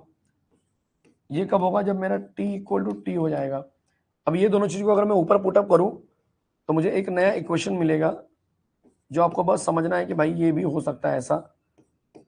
2.3 T आ गया, log to the base 10 A upon A minus x. बोलो ये बात समझ में आई, क्या ये बात एकदम बढ़िया से दिमाग में सेट हो गया सबको। चेक कर बच्चे, this is the final integrated rate law, ये है फाइनल इंटीग्रेटेड रेट लॉ, समझ में आया। चेक करो जल्दी से, एकदम धमाल होना चाहिए सर, एकदम छप गया, एकदम बढ़िया से छप गया, हमारे दिमाग की नसों में भी छप गया है, सही बात है। यूनिट ऑफ के सब बताने वाला हूं, सब बताने वाला हूं। 3 मार्क के लिए आ सकता है, ये 3 मार्क के लिए आ सकता है, ठीक है। यूनिट ऑफ के, देखो यहां पर मैंने बोला यूनिट ऑफ के क्या होगा सर, तो अगर आपने ऑब्जर्व किया होगा तो के जो मेरा फॉर्मूला आ रहा है वो आ रहा है 2.303 divide by t log to the base 10 A0 upon 80, और यहां पर कॉन्सेंट्रेशन कैंसिल हो जाएंगे, लॉग का कोई यूनिट होता नहीं है, नंबर का कोई यूनिट होता नहीं, तो बचा क्या 1 अपॉन टी, 1 अपॉन टी मेरा क्या बन जाएगा 1 अपॉन मिनट या 1 अपॉन आर, मतलब 1 अपॉन टी बचा। इसका मतलब हम बोल सकते हैं कि के जो होने वाला है मेरा यूनिट ऑफ के, मतलब देयरफॉर करके लिख दो, देयरफॉर यूनिट ऑफ के इक्वल टू आवर इनवर्स और मिनट इनवर्स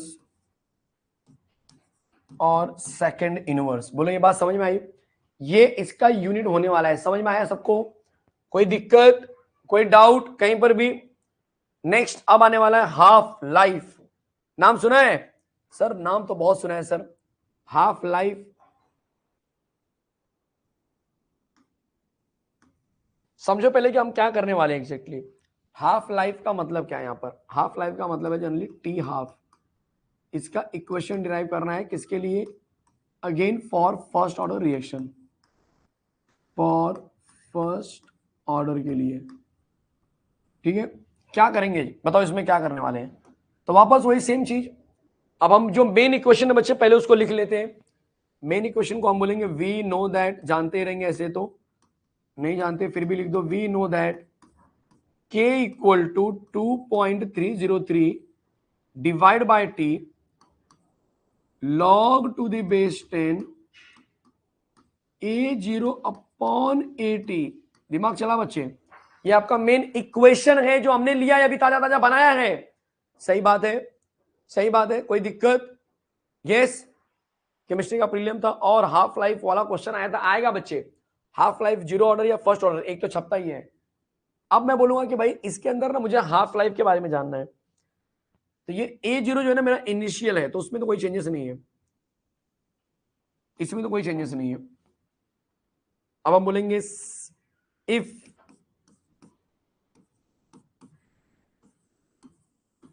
A0 को ना, यहां पे देखो, चलो if that A0 becomes A0 only, कहां पर एट टाइम t इक्वल 0, and your AT becomes, AT जो है ना वो बोल रहा है कि A0 का हाफ बन जाओ। कब ऐसा होगा? जब मेरा समय आधा हो जाएगा। अब बहुत से लोग नहीं समझ पा रहे कि सर ये क्या बोलना क्या चाह रहे हो आप, हमको समझ ही नहीं रहा है आप बोलना क्या चाह रहे हो, मतलब क्या है एग्जैक्टली मीनिंग क्या है। तो जैसे एग्जांपल के लिए अगर मैंने पानी लिया है, ठीक है 20 लीटर मैंने पानी लिया है, 20 लीटर इस तरह से पानी ले लिया है, ठीक है 20L। अब इसको मैंने गर्म किया, तो जो टाइम लगेगा इस 20 लीटर पानी को 10 लीटर पानी बनाने के लिए, ये बाकी सब उड़ गए, तो 10 लीटर पानी बनाने के लिए जो टाइम लगा उस टाइम को हम बोलेंगे टी हाफ, हाफ लाइफ। और जो अमाउंट बचेगा उसको हम बोलेंगे कि भाई ये पुराने वाले का, मतलब A0 मतलब इनिशियल वाले का, पूरे वाले का आधा बचा, इसी को हम AT बोलेंगे। क्या ये बात अब समझ में आई?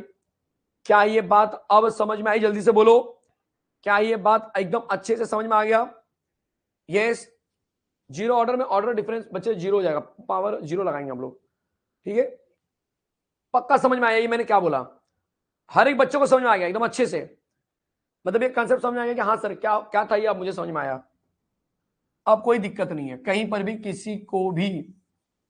तो क्या मैं ऐसे बोल सकता हूं, देखो जरा यहां पर, अगर ये मैं ऊपर पुटअप करूं तो मुझे आंसर मिल जाएगा K इक्वल टू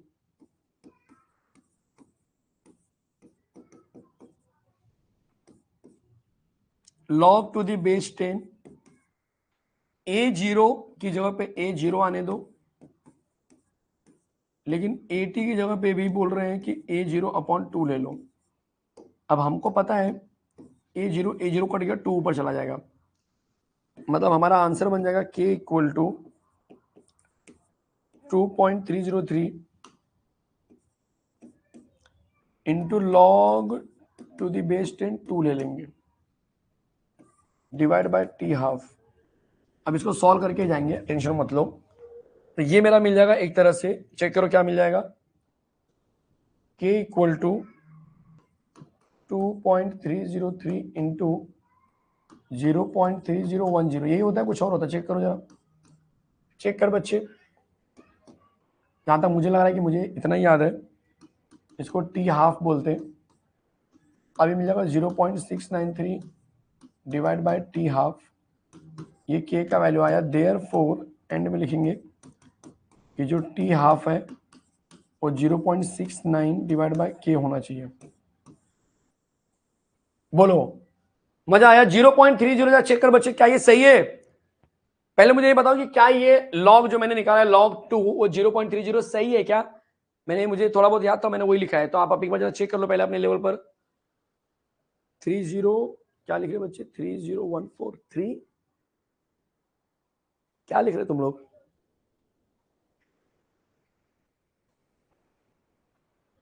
यस 3010। चलो ये मिल गया आपको हाफ लाइफ का equation for first order reaction. अब हम बढ़ेंगे अगले कंसेप्ट की तरफ जो होने वाला है आपके लिए जीरो ऑर्डर रिएक्शन। उससे पहले क्या मैं ग्राफिकल रिप्रेजेंटेशन समझा स्टार्ट करूं मैं? ये सारे बच्चे रेडी हैं? सर के हाफ होना चाहिए, के हाफ होना चाहिए ना? नहीं बच्चे, साक्षी के को हाफ नहीं दिखाते, के तो कांस्टेंट है हमारा, के को हाफ मत दिखाना, के 1/2 मत लिखना, ठीक है, गड़बड़ मत करो। Done, okay. चलो आगे बढ़ते हैं ग्राफिकल रिप्रेजेंटेशन और फिर हम बढ़ेंगे जीरो ऑर्डर की तरफ। बड़ा इंटरेस्टिंग होने वाला ग्राफिकल रिप्रेजेंटेशन। लिखो मेरे हेडिंग में ग्राफिकल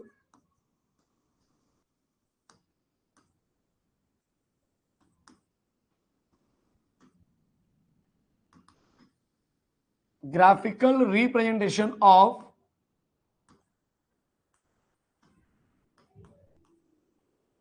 integrated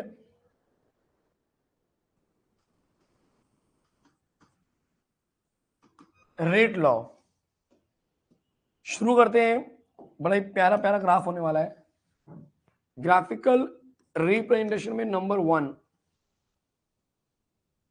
बोलो। तो अगर मैं बोलूं कंसीडर अ रिएक्शन, दोबारा से बताना नहीं है, बस पता होना चाहिए कि किस रिएक्शन के लिए हम लोग कर रहे हैं। तो ए से प्रोडक्ट बन रहा है, इस रिएक्शन के लिए हम लोग यहां पर काम कर रहे हैं, ठीक है। अब मैं बोलूं कि द डिफरेंशियल रेट लॉ क्या होता है, बोलो। द डिफरेंशियल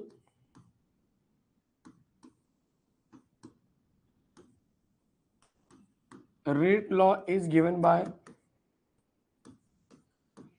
बोलो भाई क्या होता है डिफरेंशियल रेट लॉ? आप बोलेंगे कि सर रेट जो होता है वो equal to minus D A upon D t होता है, और वही इक्वल टू माइनस के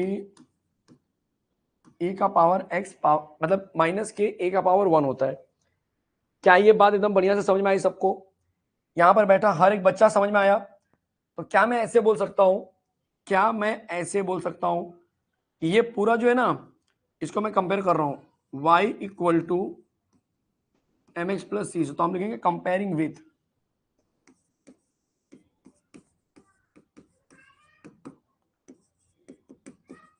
बोलो किससे कंपेयर किया?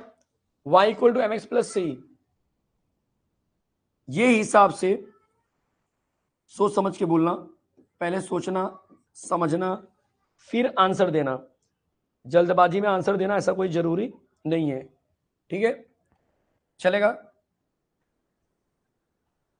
गड़बड़ ना हो जाए भाई, माइनस लिख दिया क्या मैंने यहाँ पर, के ए का पावर 1। चलो ये देख लो जरा, यहाँ पर सोचना समझना फिर माइनस देना, अब फिर आंसर देना। के पास माइनस नहीं आएगा। हाँ बच्चे, वो बाय मिस्टेक से लग गया था, ठीक है? यहाँ देखो, rate equal to minus D A upon D t, ये पूरा क्या है मेरा वाई है, मतलब वाई पे क्या जाएगा, वाई पर क्या जाएगा जरा बोलो, मार्कर चेंज कर दो, वाई पर सर रेट जाएगा, रेट इस बार फिक्स है। वाई पर क्या जाएगा, एक्स वाई बोला है ना, तो वाई पर क्या जाएगा बच्चे बोलो जरा, वाई पर क्या जाएगा, रेट, वाई इधर है मेरा, तो वाई पे रेट चला गया। एम का वैल्यू इसके साथ कंपेयर करो, देखो ये आप लोग कंपेयर कैसे करेंगे मैं आपको बता रहा हूं, ये पूरा जो है ना, देखो कंपेयर कैसे करना है, ये पूरा जो है मेरा रेट है, तो रेट इक्वल टू वाई, ऐसे कंपेयर करना है, देखो नहीं तो गड़बड़ हो जाएगा मालूम पड़ा, Y equal to M X plus C, इस तरह से। तो मुझे बताओ, बोलो वाई पे रेट आ गया, यस सर, एक्स पे क्या आएगा, मैं यहां से देख के बताऊं, सर एक्स पे ए दिख रहा है मुझे, तो एक्स पे ए लगा दो, चलो कोई कंफ्यूजन नहीं। कहीं पर माइनस दिख रहा है आपको यहाँ पर इक्वेशन में, यहाँ पर माइनस दिख रहा है, नहीं दिख रहा है सर, और कॉन्सेंट्रेशन भी यहाँ पर नहीं दिख रहा, मतलब इसका प्लस 0 लगा दो, तो मेरा ग्राफ एकदम 0 से स्टार्ट होने वाला है और सीधा जाएगा। उसका रीजन समझ में आया सबको? उसका रीजन समझा सबको कैसे सीधा आएगा? क्योंकि सर ये y प्लस एम एक्स को फॉलो कर रहा है, और इसका जो स्लोप है वो सिर्फ k आएगा, तो जो भी आप इसका स्लोप निकालेंगे वो इक्वल टू k आ जाएगा। बोलो ये बात समझ में आई? मैं ये उम्मीद कर लूं कि यहां पर बैठा हर एक बच्चा इस ग्राफ को बहुत जड़ से समझ गया होगा। बोलो यहां पर बैठा हर एक बच्चा इस ग्राफ को बहुत एकदम, ये ग्राफ समझ में आ गया, बाकी आपको कॉमेडी लगने वाले, जोक ऑफ द डे लगेंगे, क्योंकि बस आपको कैलकुलेशन थोड़ा बहुत ऊपर नीचे करना होगा। सबको समझ में आया? एग्जाम में एमएससी में तो भाई क्वेश्चन की बौछार होती है स्लोप के ऊपर, इसका स्लोप बताओ, इसका स्लोप बताओ, इसका स्लोप बताओ। फिर से देख बच्चे राजवर्धन, आप रेट जो है ना पूरा रेट, इसको ये लिखेंगे नहीं तो भी चलेगा, ये जरूरी नहीं तो मैंने सिर्फ बताया, बट ये नहीं लिखा तो भी चलेगा। तो रेट इक्वल टू के ए का पावर 1 प्लस 0 कर दिया मैंने इस तरह से, ठीक है? तो कैसे करेंगे?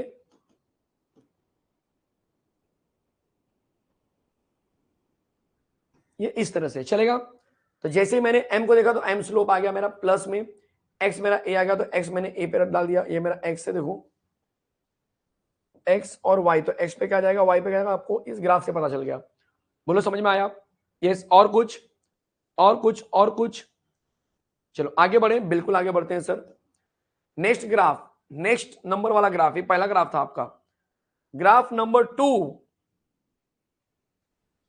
अगर मैं बोलूं कि जो मेरे पास इक्वेशन था वो ले लेता हूं, कौन सा इक्वेशन सर? के वाला, याद है कि नहीं? तो ग्राफ नंबर 2 बोलेंगे we know that, we know that, क्या करेंगे sir? k equal to 2.303 t log to the base 10 a0 upon at। क्या ये बात सबको एकदम बढ़िया से समझ में आ गई? कोई ऐसा है जिसको समझ में नहीं आ रहा तो मुझे बता दो। अब मैं क्या करूंगा, बाकी सबको ट्रांसफर कर दो, लॉग को यहीं पर रहने दो। तो बाकी सबको ट्रांसफर कैसे करेंगे, KT अपॉन 2.303 और जो लॉग बचा उसको भी स्प्लिट कर दो, तो ये बन जाएगा log A0 माइनस log 18। क्या ये बात एकदम बढ़िया से हजम हो रही सबको? अब क्या करने वाले हो सर, अब क्या तूफान मचेगा? तो कुछ नहीं करना है, इसको यहां पर लेकर आ जाओ और इसको यहां लेकर चले जाओ, तो ये माइनस हो तो यहां आएगा तो पूरा प्लस बन जाएगा। तो ये बन जाएगा आपके लिए log टू द बेस 1080, ये पूरा यहां से यहां जाएगा तो बन जाएगा minus KT upon 2.303 plus log to the base 10 A0। मैं उम्मीद कर रहा हूं कि हर एक बच्चों को समझ में आ रहा होगा, ये बिल्कुल आ रहा है सर, बिल्कुल कोई दिक्कत ही नहीं है। अब इसको कंपेयर करो, y equal to mx plus c से कंपेयर किया तो बोलो ग्राफ क्या बोलता है? सर ग्राफ बोलेगा कि मुझे ड्रॉ करो, और क्या बोलेगा? ग्राफ थोड़े बोलेगा भाई मेरे को ड्रॉ मत करो। ये x, ये y पे क्या है भाई, चेक करो सर, y पर आ जाएगा log to the base 10 AT आ जाएंगे, आया समझ में? और x पे क्या है, तो x पे सिर्फ ये टाइम को कंपेयर करने का, तो इसके साथ तो हम बोलेंगे x पे टाइम आ जाएगा। ग्राफ कैसा आएगा, ये दिख रहा है आपको, स्लोप माइनस में दिख रहा है, तो ग्राफ जो होगा बच्चे में उल्टा ग्राफ आएगा, इस तरह से ग्राफ आएगा।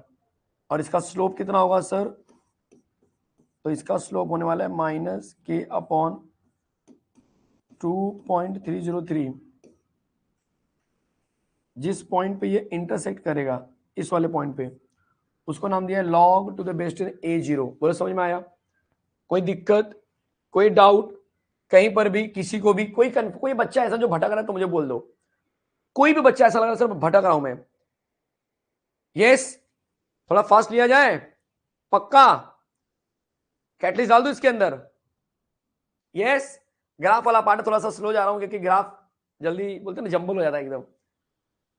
यहां तक समझा कि नहीं समझा पहले वो बताओ, यहां तक समझा कि नहीं समझा पहले वो बताओ। यस, बुक में गलत दिया है, जी हाँ बुक में गलत है, बुक में एरर है भाई, एरर है, प्रिंटिंग मिस्टेक है, प्रिंटिंग मिस्टेक है। सी क्या है, सी है इंटरसेक्ट पॉइंट बोलते हैं, मतलब ये आपका इंटरसेक्ट पॉइंट यहां पर आ गया, ये वाला पॉइंट दिख रहा है? यस ओके, चलो तो थोड़ा सा स्पीड जरा बढ़ाते हैं फिर। नंबर थर्ड,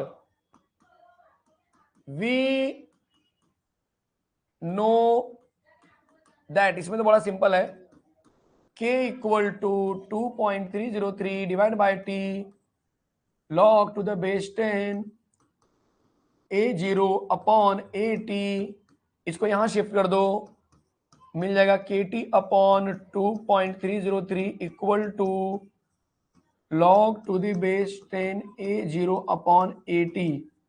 अभी हो गया a equal to B, B equal to A, तो इसको पलटी मार दो, तो log to the base 10 A0 upon AT, ये जो होगा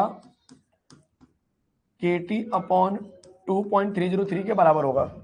क्या ये बात एकदम बढ़िया से समझ में आ गई सबको? Yes sir. तो आप क्या करेंगे, अरे सर वही करने की बात कर रहे हैं sir, y equal to mx plus C वाला हिसाब किताब कैसे करेंगे, y equal to mx plus C, but sir इसमें तो कुछ नहीं है, कुछ नहीं है तो प्लस जीरो दिखा दो, और जीरो का मतलब है कि सीधा ये ग्राफ बनेगा आपका कहां से, पूरा का पूरा बनेगा ओरिजिन से बनेगा। देख बच्चे फटाफट एकदम, ये क्या है x, ये क्या है y, इस बार y पे थोड़ा डेंजर आने वाला है, log to the base 10 A0 upon AT पूरा आने वाला है, ठीक है। ग्राफ ओरिजिन से बनेगा और प्लस में जाएगा, देखो यहाँ पे प्लस है, तो ग्राफ आपका बड़ा प्यारा सा ऐसा बन जाएगा।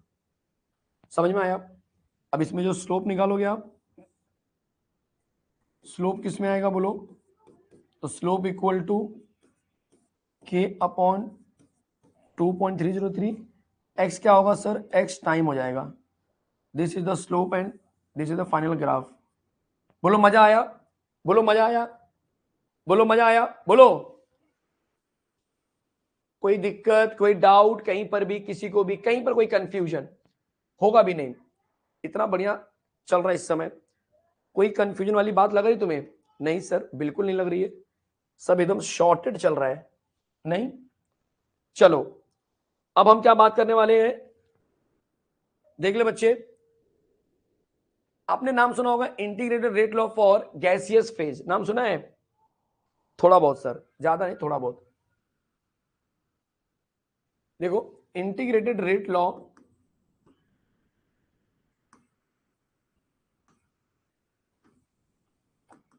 Integrated rate law of gaseous phase, integrated rate law of gaseous phase. Sir ये कौन सा इक्वेशन होता है? तो ये हम इक्वेशन लेने वाले जो गैस के रूप में ही दिखाई देगा, जो गैस के रूप में रहेगा। तो कंसीडर अ गैसियस रिएक्शन, ठीक है, consider a gaseous reaction.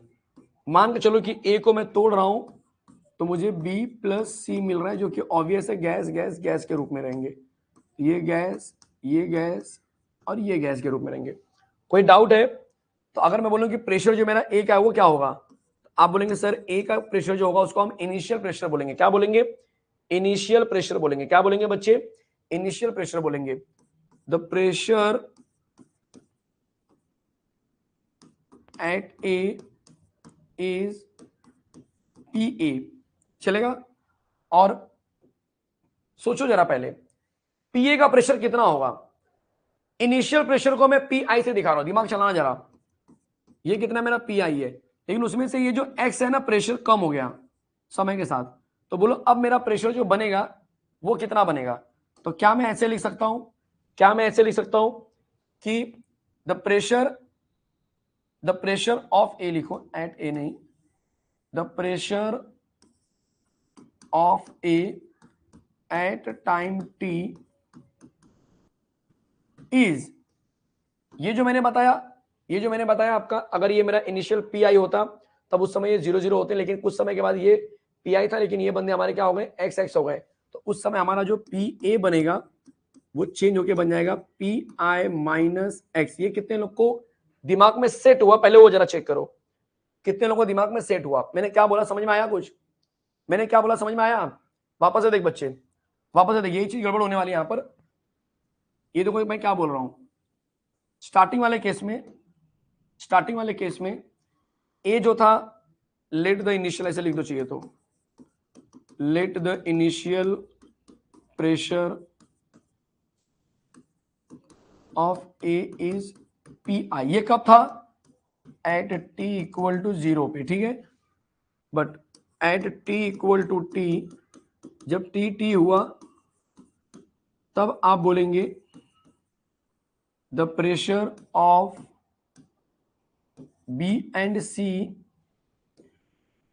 The pressure of B and C कितना है भाई? The pressure of B and C, the pressure of B and C is X, ठीक है। Therefore the pressure of A at time T equal to T, तो उस समय मुझे मिलेगा कि भाई पी ए पहले पी आई था लेकिन अब एक्स चला गया, तो ये ऐसा हो गया। कोई दिक्कत, कोई डाउट कहीं पर भी, किसी को भी? और अगर मैं आपको बोलूं कि ये मुझे ये मिल गया एंड यहां से पीबी और पीसी दोनों इक्वल है जो कि एक्स के बराबर है, क्या ये बात समझ में आई? बिल्कुल समझ में आई। अकॉर्डिंग टू डॉल्टन्स प्रेशर, बोलो बच्चे, अकॉर्डिंग टू डॉल्टन्स प्रेशर का एक सिद्धांत है, एक रूल है कि जो टोटल प्रेशर होगा वो हमेशा, जो पी टोटल होता है वो हमेशा इंडिविजुअल रिएक्टेंट प्रोडक्ट के प्रेशर के बराबर होता है। ऐसा मिल जाएगा। सर पी ए है क्या? पी ए का नया वैल्यू क्या मिला, जरा चेक करो। तो sir P I minus x मिला था, पी बी क्या है? प्लस एक्स है, तो ये कट गया, तो बोलो क्या बचा आपके पास? आपके पास बच गया पी आई प्लस एक्स बचा पी टोटल क्या बचेगा बच्चे? जल्दी से बोलो। तो इसके हिसाब से अगर मैं बोलूं कि एक्स का वैल्यू निकालो, तो क्या आप एक्स का वैल्यू निकाल सकते हो? शायद yes, my answer is x. Therefore x equal to P minus P I, तो p minus P I is the value of x, क्या ये बात एकदम बढ़िया समझ में आ गया? अब तो कोई दिक्कत ही नहीं है, अब कोई कंफ्यूजन नहीं है, क्योंकि अब आपको सिर्फ पुटअप करना है। क्या करना है बच्चे? सिर्फ पुटअप करना है, चलेगा? तो अगर x का वैल्यू मिल गया है तो क्या मैं बोल सकता हूं कि PA therefore PA equal to PI minus x था, तो ये मेरा बन जाएगा PI माइनस PI, ब्रैकेट लगाओ, फिर ब्रैकेट ओपन भी कर दो, PI minus P plus PI, ये बन जाएगा 2PI माइनस P, मतलब पिया पिया बन गया है। तो ऐसा लग रहा है पिया पिया की पिया की पिया की पिया, देखो 2PI माइनस P, पिया पिया नहीं। ये समझा कुछ कि थोड़ा सा बाउंसर गया? फिर से देख बच्चे, एक इक्वेशन ए लिया, उसको मैंने रेट किया तो बी और सी मिल गया। ए का इनिशियल प्रेशर PI है जब T 0 था, लेकिन कुछ समय के बाद T पे ये ए बी और सी मेरा एक्स बन गए, एक्स प्रेशर रीच करेंगे तो उस समय मेरा ए का प्रेशर जो होगा वो मेरा PI माइनस एक्स होगा और PB और PC एक्स होंगे। डाल्टन के हिसाब से जो टोटल प्रेशर होगा वो PA PB PC बराबर होगा। मैंने वैल्यू पुटअप किया, मुझे P equal to PI plus X मिल गया, एक्स का वैल्यू मिल जाएगा P माइनस PI। फिर मैंने क्या किया, PA का जो वैल्यू था उसमें मैंने पुटअप किया तो मुझे PA ये मिल गया। अब मुझे समझ में आ रहा है कि सर PA ये मिल चुका है और इनिशियल प्रेशर भी मेरे को पता ही है, तो ये PA जो है ना, एक्चुअल में ये ऐसे बोल सकते हो, देयरफॉर इनिशियल मतलब A0, देयरफॉर A0 जो है ना वो रियल में PI है, एंड AT जो होता है मतलब जो रिएक्शन के बाद होता है वो आपको रियल में 2PI माइनस P है। समझ में आया? देयरफॉर A0 PI माना जाएगा और AT जो होगा मेरा 2PI माइनस P माना जाएगा। समझ में आया? यस? कोई दिक्कत? अरे कोई डाउट है तो बोलो। यस? विकेट गिर गया तो विकेट को बचाने का अपने को। यस?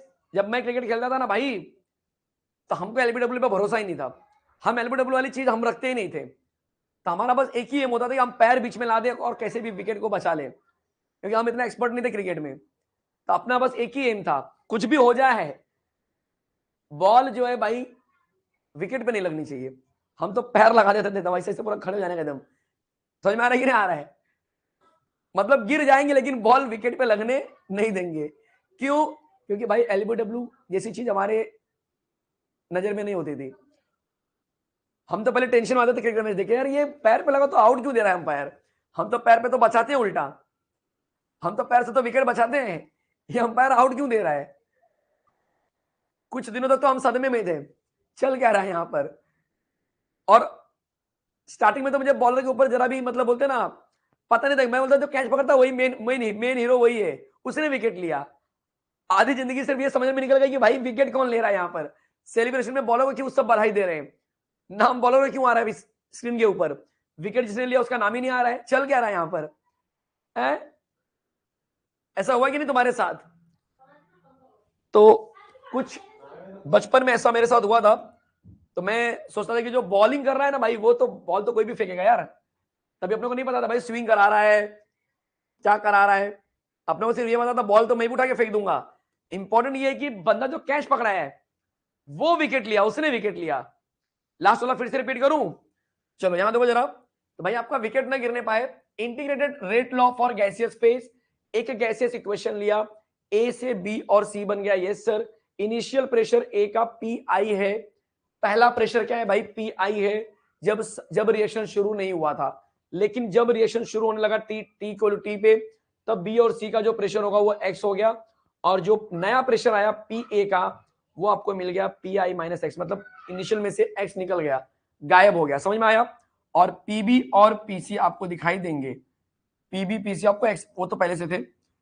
डॉल्टन ने बोला कि भाई टोटल प्रेशर जो है तीनों को ऐड कर दो, ऐड किया तो PA क्या है मेरा PI माइनस एक्स, ये क्या है प्लस एक्स कट गया तो बन गया PI प्लस एक्स। अब यहाँ पर एक्स का वैल्यू P माइनस PI बन गया, x equal to P minus PI बन गया। देयरफॉर हम बोलेंगे PA जो था ना मेरा यहाँ पर वो ये था, और ये एक्स का वैल्यू मैंने यहाँ पर पुटअप किया, ब्रैकेट ओपन किया, ये मुझे मिल गया। अब हम बोलेंगे कि जो A0 था, जब स्टार्टिंग वाला जो मेरा प्रेशर था वो बाय डिफॉल्ट मेरा PI था, लेकिन AT जो नया वाला प्रेशर आया वो मेरा ये आया, देखो नया वाला प्रेशर ये आया। तो बस अब इक्वेशन आपको पता ही है, कौन सा इक्वेशन सर, दिखा रहा हूं मैं आपको, ये देखो जरा। नया इक्वेशन क्या होगा, सिंस लिख दो K इक्वल टू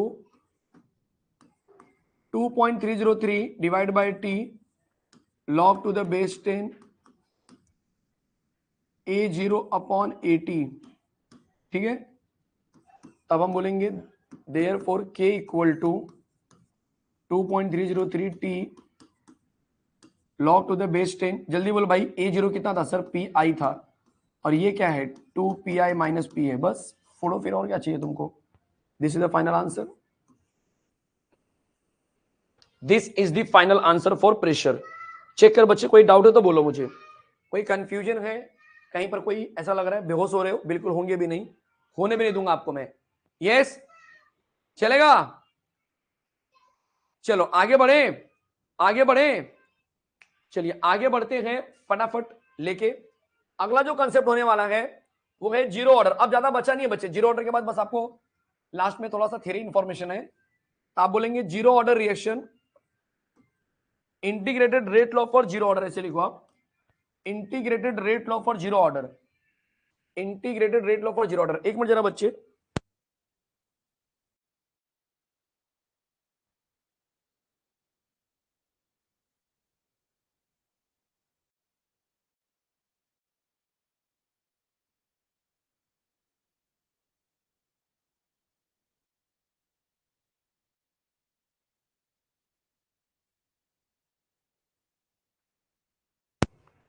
चलो भाई, integrated rate law for zero order देख लो।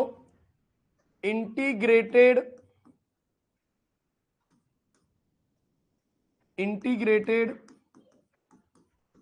रेट लॉ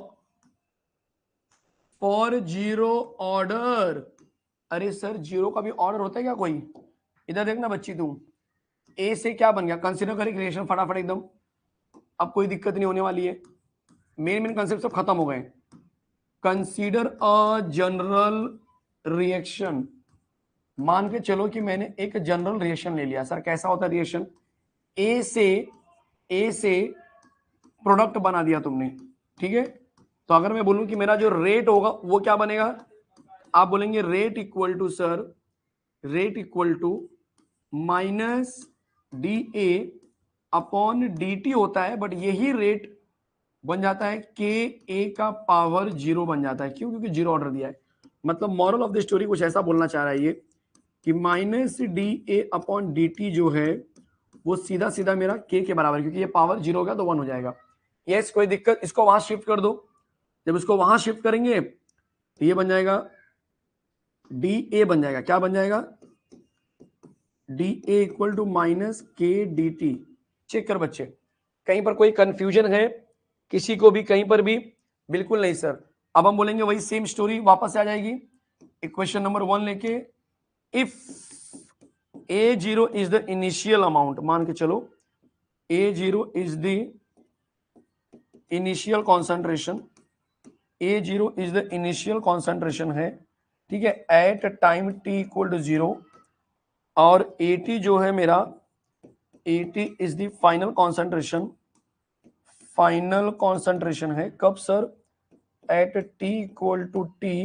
तो हम बोलेंगे टेकिंग टेकिंग टेकिंग, देखो यहां पर टेकिंग इंटीग्रेशन, टेकिंग इंटीग्रेशन, ध्यान देना अच्छे से, taking integration of equation 1, taking integration of equation 1। इसका इंटीग्रेशन ले लो, इंटीग्रेशन डी ए, लिमिट ले लो भाई, कहां से कहां जाने वाला है? तो सर A0 से AT तक पहुंच सकता है ये बंदा, और यहां पर बोलेंगे माइनस के बाहर ले लिया, 0 टू t तक जाएगा TD। अब मुझे पता है कि भाई ये इंटीग्रेशन और डेरिवेटिव कट जाएंगे, तो भाई ये कट जाएगा, तो सिर्फ a बचेगा। तो हमको क्या बोलेंगे? AT, a बचा, सिर्फ a बचा। a का लिमिट ले लो, a का लिमिट क्या आएगा? A0, और यहां पर आ जाएगा AT। बहुत से लोग ये नहीं समझोगा सर क्या किया आपने। देखो ये इंटीग्रेशन है और ये डेरिवेटिव है, तो डेरिवेटिव इंटीग्रेशन कट जाता, तो बचा क्या? सिर्फ x बचा। आया समझ में मैं क्या बता रहा हूं यहां पर? आया समझ में बच्चे मैं क्या बता रहा हूं? यस, कोई दिक्कत कहीं पर भी किसी को भी? तो सर आप ये बोलना चाह रहे हो कि जब ये कटेंगे तो यहां पर a बचेगा, अपर लिमिट लोअर लिमिट, यही चीज यहां पर भी फॉलो करो, माइनस के टी बच जाएगा, टी का पावर लिमिट आ जाएगा, upper limit minus lower limit apply कर दो, upper limit minus lower limit minus के टी। भाई हमारा तो आंसर बन रहा है यहां पर। तो के का वैल्यू क्या होगा सर? इसको अंदर डाल दो, तो k इक्वल टू -1/t। लेकिन इस माइनस से कुछ फर्क पड़ने वाला है क्या? यस, इस माइनस से ये बंदा पलटी मार जाएगा। ये माइनस जब यहां पर आएगा तो a0 पहले आ जाएगा, तो ये बन जाएगा a0 माइनस at, ऐसा बन जाएगा, ठीक है, अपॉन t आ गया। This is the final equation for zero order reaction. Check करो, this is the complete equation for zero order reaction. और इसके बेस पे मैं लिख सकता हूँ यूनिट, लिख सकते हैं, अरे बड़े आराम से लिख सकते हैं सर, बड़े आराम से लिख सकते हैं। यूनिट ऑफ के, A0 होता है मोल पर डेसीमीटर क्यूब, अब T ऊपर चला गया तो सेकंड इनवर्स, तो ये हो गया यूनिट ऑफ के। समझ में आया? समझ में आया? डेसीमीटर की जगह पे लीटर ले सकते हैं, बिल्कुल ले सकते हैं। यस, कोई दिक्कत है? कोई डाउट है कहीं पर भी? किसी को भी नहीं सर। अब क्या करेंगे सर? तो अब हम लेने वाले हैं एक प्यारा सा ग्राफ ले लेते हैं, ठीक है, और हाफ लाइफ ले लेते हैं। तो देखो, half life of zero order. Sir half life का मतलब क्या है? आधी जिंदगी। क्या बोल रहे हो आप? वी नो दैट, हम क्या जानते हैं? आप इतने तेजस्वी लोगों के, आप जानते हो, आपको पता ही नहीं है, कभी घमंड ही नहीं करते हैं आप लोग। इतने नॉलेज वाले हो लेकिन कभी घमंड नहीं किया सर। हम जानते हैं लेकिन हमने कभी बताया नहीं कि हम जानते हैं, नहीं है कि नहीं? बचपन से हूं सर, पर कभी घमंड नहीं किया। सही बात है। चलो यहां पर जरा देख लो, बोलो क्या बोलोगे? A0 अपॉन, ये तो हमारा इक्वेशन है। अब हम बोलेंगे if A0 becomes A0, A0 को A0 ही रखेंगे at time t equal to t, ठीक है, sorry time t equal to 0, my fault, t equal to 0। और जो AT है ना भाई, AT वो हाफ लाइफ की बात हो रही है, तो A0 डिवाइड बाय 2 हो जाएगा at t equal to t वाले केस में।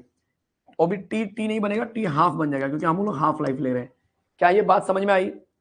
क्या ये बात समझ में आई? बोलो यस। मुझे लेक्चर नहीं मिल रहे हैं पंकज मात्रे, सर मैं न्यू हूं, मुझे लेक्चर नहीं मिल रहे हैं। बच्चे तू जिस कोर्स में भी है ना, वहां पर लाइव क्लासेस में जा, लाइव क्लासेस, वहां पर आपको लेक्चर दिखेंगे। मैं फोल्डर बना देने वाला हूं, मैं हर एक ग्रुप में फोल्डर बना दूंगा जहां पर आपको क्लियरली पता चलेगा कि अच्छा एक LMR सीरीज का रिकॉर्डेड फोल्डर है जहां पर सारे रिकॉर्डेड लेक्चर आपको वहां पर दिखाई देंगे। और कुछ खातिरदारी करनी तो बता दो, ऊपर पुटअप करो, आंसर बन जाएगा k इक्वल टू A0 क्या बन जाएगा? A0 ही रहेगा सर। AT बन जाएगा A0 डिवाइड बाय 2, फिर टोटल नीचे आ जाएगा T हाफ। अब हमको तो पता ही है, एक में से आधा गया, आधा आधा आधा प्यार का वादा। देखो यहाँ पर एक है पूरा, ये अक्खा एक है, और ये 1/2 है, तो एक में से आधा गया, आधा बच जाता है। A0 डिवाइड बाय 2 बच गया, इसके साथ में T हाफ आ गया। सर हमको T हाफ का आंसर निकालना, तो निकाल दो ना यार। ये लो T हाफ इक्वल टू क्या मिल गया? बोलो, A0 डिवाइड बाय 2k मिल गया। समझ में आ गया? मजा आ गया? एकदम जबरदस्त वाला मजा आ गया सर, धमाल धमाल धमाल। अब क्या बोलेंगे? Graphical representation of zero order reaction. ज्यादा नहीं है, सिर्फ एक छोटा सा इक्वेशन आपको दिया है, ज्यादा कुछ है नहीं, ठीक है। स्टार्ट किया जाए। ग्राफिकल रिप्रेजेंटेशन है ना, graphical representation of zero order. देखते चलो, ग्राफिकल रिप्रेजेंटेशन बोला है तो कैसे करेंगे भाई? तो मैंने बोला वी नो दैट, अगेन आपकी शक्तियों का इस्तेमाल किया जा रहा है यहां पर,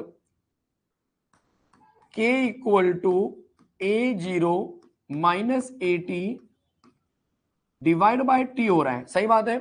ये सब चीजें ना बड़ा कंफ्यूज करती हैं एग्जाम में, तुम भूल जाते हो कहां से शुरू करूं मैं, पता ही नहीं चल रहा है। यस, क्या करोगे बोलो? वापस से देख बच्चे, ये वी नो दैट वाला जो हाफ लाइफ निकाला था आपने, अब इसको जरा शिफ्टिंग कर दो, तो शिफ्टिंग में ये बन जाएगा KT equal to A0 minus AT आ रहा है, इस AT को यहां लेकर आ जाओ, तो ये AT माइनस से बन जाएगा प्लस, और KT वहां जाके बन जाएगा माइनस, ये आ गया माइनस KT प्लस A0 आ गया। समझ में आया? थोड़ा सा अब हम बोलेंगे compare with y equal to mx plus c। Colour change करता हूं थोड़ा सा, आपको फील आएगा, है कि नहीं? एक मिनट, ये A0 है ना, A0 देखो यहाँ पर compare with y equal to mx plus c. Again same story, मैं ग्राफ छोटा बना रहा हूँ, इसका मतलब नहीं कि तुमको छोटा बनाना है, तुम आराम से पेंसिल से अच्छे से बनाना। y मेरा आ जाएगा 80, देख लो यहाँ पर, मैं नहीं बोल रहा हूँ, क्वेश्चन बोल रहा है। m मेरा माइनस आया तो मतलब ग्राफ उल्टा जाएगा, समझ में आया। t है मेरा x के ऊपर, तो यहाँ पर टाइम ले लो, कोई दिक्कत नहीं होगी। और स्लोप जो होने वाला है वो बाय डिफॉल्ट माइनस के आ जाएगा। This is the whole story.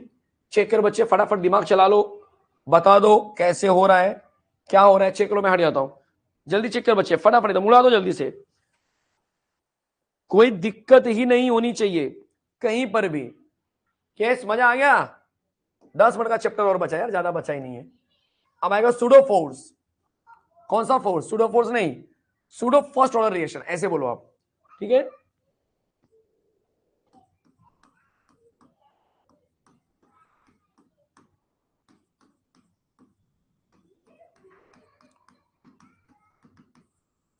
Pseudo first order reaction क्या होता है? Certain reaction which are expected to be higher order, हम ऐसा मानते हैं किसी को देखकर, certain reaction are expected to be higher order. हम लोग बोलते हैं ना, निकला खोदा पहाड़ निकली चुईया, वैसी हालत है। हम किसी को देख के बोलते हैं ना, भाई क्या बंदा है, क्या वर्ड है भाई उसका मार्केट में, अरे क्या बंदा है, मिलना चाहिए उससे एक बार। मालूम पड़ा जैसे मुंह खोला वैसे तुम्हारा दिमाग खराब, क्या सोच रहा था, क्या निकला ये लड़का। होता है कि नहीं होता कभी कभी? यस, बाहरी वातावरण देख के आप एकदम मोहित हो जाते हो, नहीं फिदा हो जाते हो उसके ऊपर, लेकिन जैसे मुंह खोला वैसे ही दिमाग खराब। मैं सोचा ये कुछ रहेगा ढंग का, ये तो कुछ है ही नहीं। तो बाहरी स्ट्रक्चर, बाहरी वातावरण के ऊपर ध्यान मत दो भाई, अंदर दिल में झांक कर देखो। यस, वो गाना है ना तुम्हारे लिए, दिल चीर के देख तेरा ही नाम होगा, भाई वो ऐसे ही लोगों के लिए है जहां से बाहर से समझ में नहीं आता है, तो बंदा जस्टिफाई कर रहा है, दिल चीर के देख तेरा ही नाम होगा। चलो आ जाओ यहां पर। Certain reactions are expected to be higher order, सही बात है, yes sir.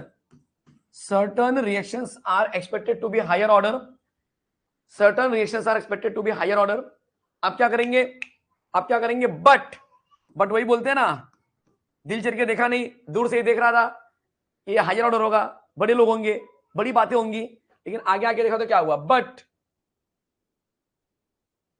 They follow first order reaction, but they follow first order reaction, चलेगा। सच अ रिएक्शन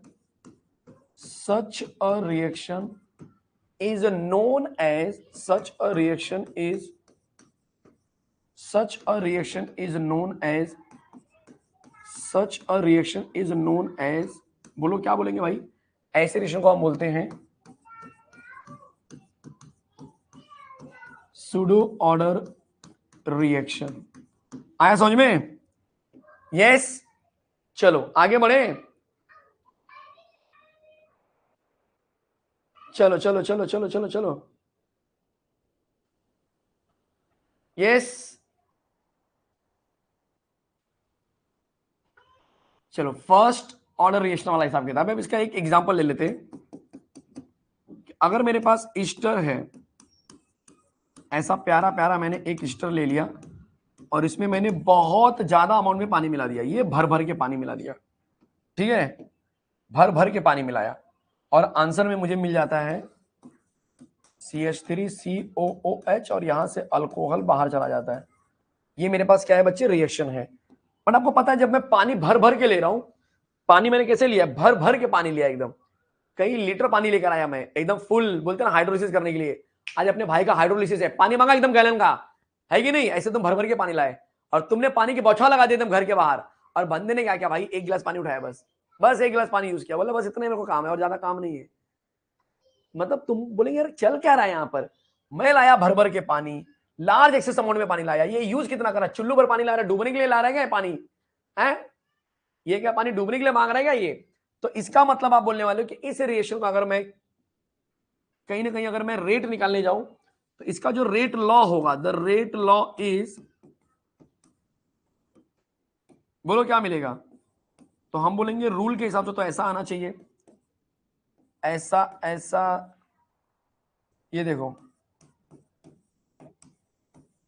पानी को भी तुमने क्या किया, एक तरह से यूज कर लिया, लेकिन लेकिन लेकिन वही बोलते ना, बट पानी बड़े ज्यादा अमाउंट में था और यूज बहुत कम अमाउंट में हुआ, तो बट वाटर को हमने क्या मान लिया, कांस्टेंट ले लिया है। समझ में आया?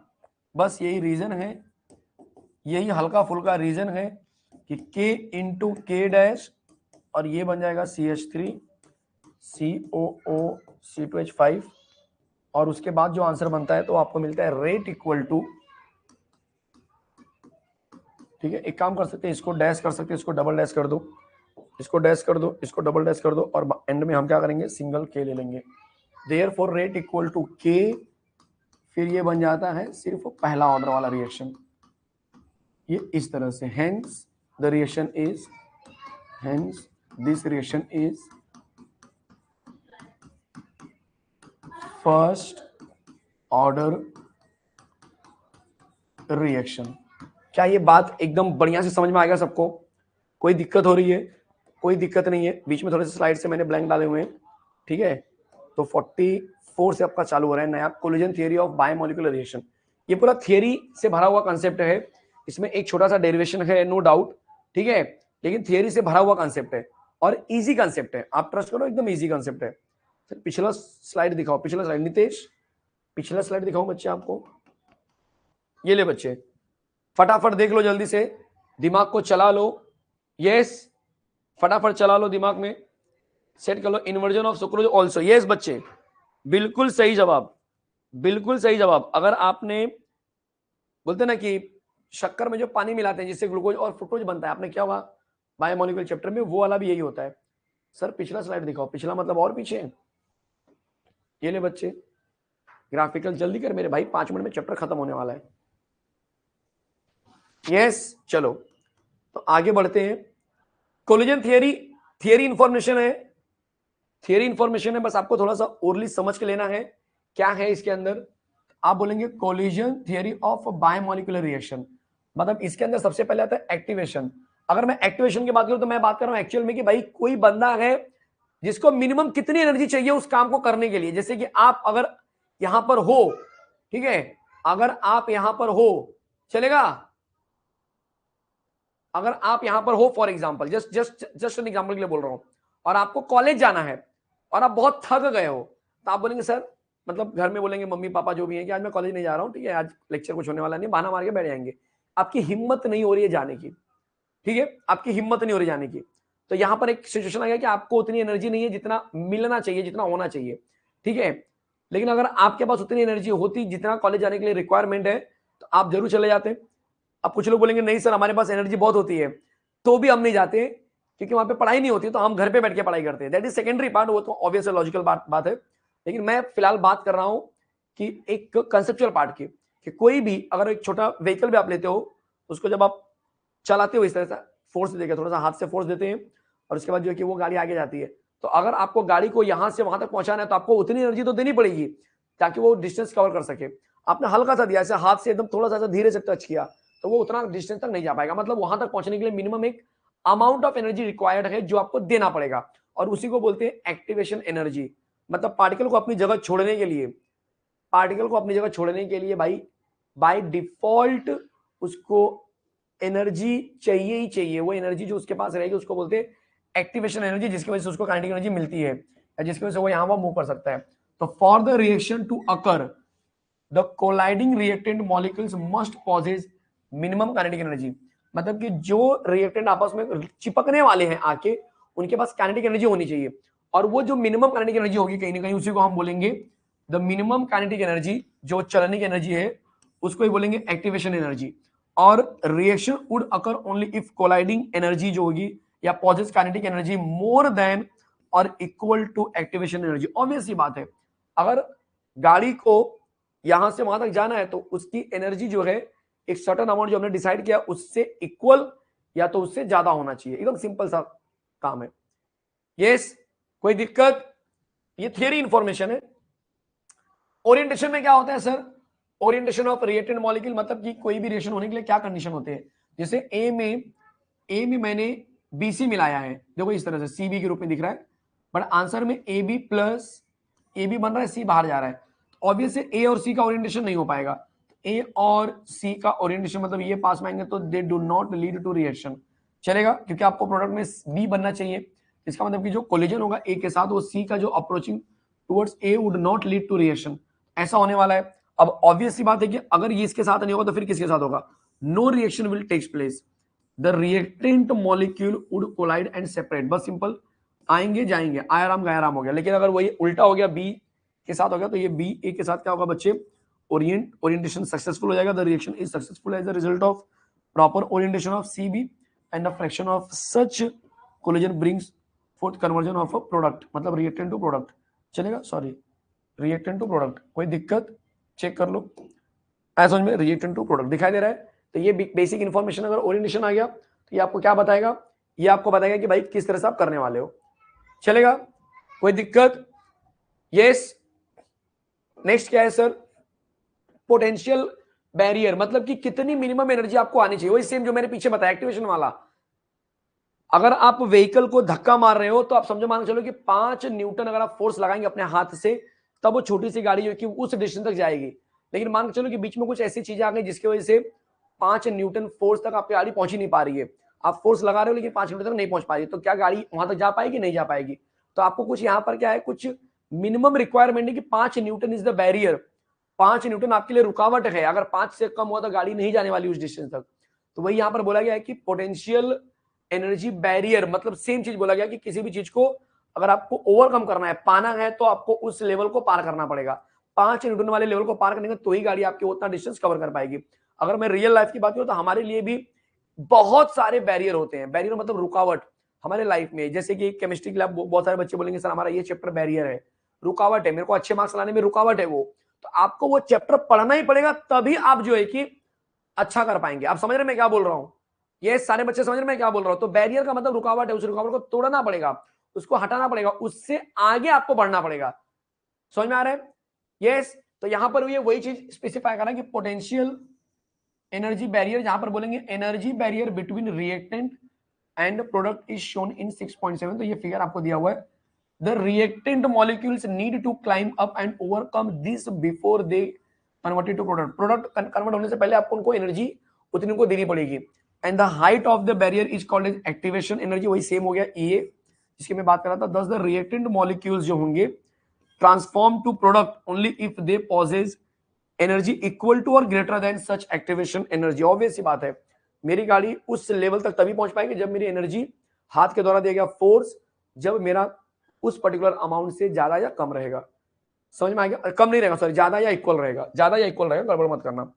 अ fraction of molecule those possess energy greater than this, एक फ्रैक्शन के रूप में एक इक्वेशन होता है, हालांकि इसका कहीं पे यूज नहीं होता, बस याद होना चाहिए ई का power minus E upon R T, ठीक है, इसको मैं आगे देखने वाला हूं। तो अब आएगा आरएनएस का इक्वेशन, आरएनएस का इक्वेशन क्या है सर, बड़ा प्यारा सा इक्वेशन है, ये वो वाला आरएनएस नहीं है, एसिड बेस वाला आरएनएस सजेस्टेड दैट कि जो रेट ऑफ रिएक्शन होता है वो टेम्परेचर के साथ में क्या करता है बच्चे, वेरी करता है, तो K equal to A into E का power minus E upon R T, Arrhenius का इक्वेशन है, यहाँ पर K को बोलेंगे रेट कांस्टेंट, E मेरा एक्टिवेशन एनर्जी है, R मेरा जो होगा यहाँ पर मोलार गैस कांस्टेंट होने वाला है, T मेरा टेम्परेचर होने वाला है, ठीक है, तो ये मेरा क्या हो गया, एक प्यारा सा इक्वेशन हो गया, और ए मेरा जो है कि एक कांस्टेंट फैक्टर बोल सकते हैं जिसको प्री एक्सपोनेंशियल फैक्टर बोलते हैं, और इस इक्वेशन को बोलते हैं आरएनएस इक्वेशन। तो अगर आ गया आरएनएस इक्वेशन बताओ 2 मार्क के लिए ये बताना होगा, लेकिन अगर आपको आ गया डिटरमिनेशन ऑफ, देखो यहां पर graphical determination of activation energy, इसकी मदद से आप थोड़ा सा जरा आगे बढ़ने वाले, ये हम थोड़ा सा यूज करेंगे। देखो यहां पर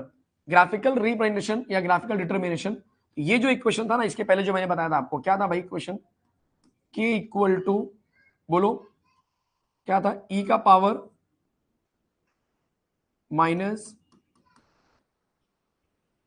अपॉन आर टी, चेक करो जरा एक बार, एक्टिवेशन एनर्जी के लिए था ना Arrhenius, K equal to A into A, ये वाला equation, K equal to A into A, A के साथ में इंटू कर देना, K equal to A into A मतलब एक्सपोनेंशियल प्री एक्सपोनेंशियल फैक्टर था, ठीक है, ये मेरा है। अगर मैंने इसमें लॉग ले लिया तो जब लॉग लूंगा तो ऑब्वियस लॉग K मिलेगा, देखो ln K, ए मेरा इंटू है तो प्लस बन जाएगा, देखो प्लस बन गया, ई एक्सपोनेंशियल तो ये ई करिएगा और ये पूरा माइनस का टर्म में नीचे आ जाएगा।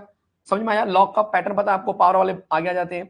कन्वर्टिंग नेचुरल लॉग, तो ये क्या बन जाएगा 2.303, ये क्या बन जाएगा 2.303। यहाँ पर कोई 2.303 नहीं है, मैंने सबको डिवाइड कर दिया 2.303 से, तो नीचे क्या आ जाएगा 2.303 आ जाएगा। कुछ गया दिमाग में? देखो सिंपल मैथ्स बता रहा हूं। यहाँ पे देख बच्चे, k इक्वल टू ए ई का power minus E upon R T, ऐसा है? Yes sir. अब मैंने इसका ln ले लिया, तो ln इक्वल टू क्या मिल गया, minus E upon R T को पहले लिख लिया और प्लस ln ए लिख दिया। अब मैंने कन्वर्ट किया, तो ये बन जाएगा 3.303 लॉग टू द बेस 10 के। यहाँ पर कुछ नहीं है, यहाँ पर ऑब्वियस सी बात है कुछ नहीं है, जो नहीं है उसको छोड़ दो। और यहाँ पर भी आ जाएगा 2.303 लॉग टू द बेस 10 ए। अब मैंने सबको 2.303 से डिवाइड कर दिया। समझ में आया मैं क्या कर रहा हूँ? सबको मैं क्या कर रहा हूँ 2.303 से डिवाइड कर दिया, यहाँ पर भी सब जगह। तो ये कट जाएगा और यहाँ पर ये वाला बंदा रह जाएगा, बस यही मैं बताना चाह रहा हूँ। तो यहाँ पर ये बंदा रह गया और इसको जब मैं कंपेयर करूंगा y equal to mx plus C से, देख लो ये मेरे पास रह गया, इसको मैंने कंपेयर कर दिया y equal to plus mx plus C से, तो y मेरा बन जाएगा log टू द बेस 10 और ये माइनस में आ रहा है मेरा ग्राफ, तो माइनस दिखा दो, स्लोप, ये मेरा आंसर बन गया। चलेगा? डन। आगे क्या है सर? आगे इसका डेरिवेशन देख लो इसी का, डिटर्मिनेशन के रूप में, डिटर्मिनेशन ऑफ एक्टिवेशन एनर्जी। तो टू डिफरेंट टेम्परेचर के लिए बोला है, मतलब पहला log टू द बेस 10 के log a minus A upon A. कहां से सर मिला ये आंसर? ये देखो यहां से मिला ना हमको, ये वाला पार्ट, log के minus A upon 2.303 1 upon T log। तो यहाँ पर T1 T2 कर दो, बाकी सब कुछ सेम रहेगा, बस T1 T2 कर दो, बस इतना ही फर्क है। देखो log के ये T1 के लिए वैल्यू, log K2 T2 के लिए वैल्यू, 2 डिवाइड बाय 1 कर दो, ठीक है? तो जब इसको 2 डिवाइड बाय 1 करेंगे तो डिवाइड का मतलब माइनस हो जाता है, तो डिवाइड का मतलब माइनस हो गया। समझ में आया? ये सब्ट्रैक्टिंग 2 डिवाइड बाय 1 कर दिया, चलो कोई दिक्कत नहीं, मतलब इसको माइनस करने के लिए बोला है। तो माइनस करेंगे तो बहुत सारी चीजें इसमें कैंसिल हो जाएंगी, जैसे कि ये वाला बंदा इसके साथ कैंसिल हो जाएगा, तो ये वाला पार्ट माइनस में और ये माइनस माइनस प्लस बन जाएगा। अब इसमें भी 1/T2 बाहर निकालो, तो जो अंदर बचेगा उसको रख दो यहाँ पर, देख लो बच्चे यहाँ पर। तो ये log डिवाइड जो माइनस था वो आ गया डिवाइड के रूप में, e अपॉन दिस ये बाहर चला गया, अंदर माइनस की वजह से 1/T1 माइनस 1/T2 आ गया। फाइनली आंसर आपको ये बन जाएगा। समझ में आया?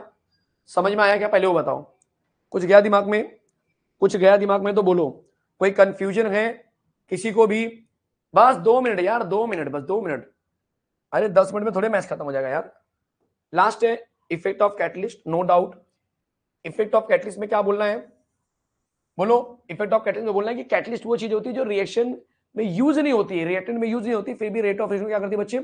बढ़ा देती है। सही बात है? यस और नो? तो कैटलिस्ट एक सब्सटेंस है added to the reactant that increases rate of reaction without itself being consumed in the reaction। बिना रिएक्शन में यूज हुए इसको क्या करती है?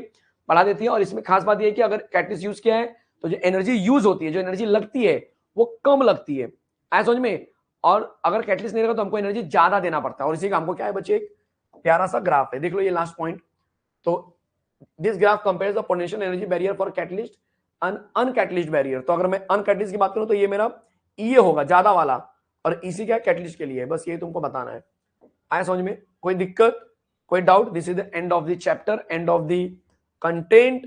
मैं उम्मीद कर रहा हूं बहुत अच्छे से हो जाएगा आपका, कोई दिक्कत नहीं है। आपने रिवीजन नहीं किया, हमने आपके लिए करा दिया रिवीजन। तो इस तरह से ये जो एक प्यारा सा चैप्टर है वो यहाँ पे खत्म हो गया। तो क्या बढ़िया तरीके से आपका रिवीजन हो गया। आप समझ रहे हैं मैं क्या बोलना चाह रहा हूँ? मतलब एकदम एक एक नंबर वाला रिवीजन यहाँ पर हो रहा है, एक एक सिस्टमेटिक तरीके से रिवीजन हो रहा है, मतलब कोई दिक्कत नहीं हो रही है। अगर आप लेक्चर भी बैठ जाते हो 2 घंटे का, ये 2 घंटे का मैथ, तो आपका 2 चैप्टर दिन भर में हो जा रहा है। अब समझ रहे कि नहीं? मॉर्निंग में आपने फिजिक्स ऑलरेडी किया होगा, तो इस तरह से चीजें चल रही हैं।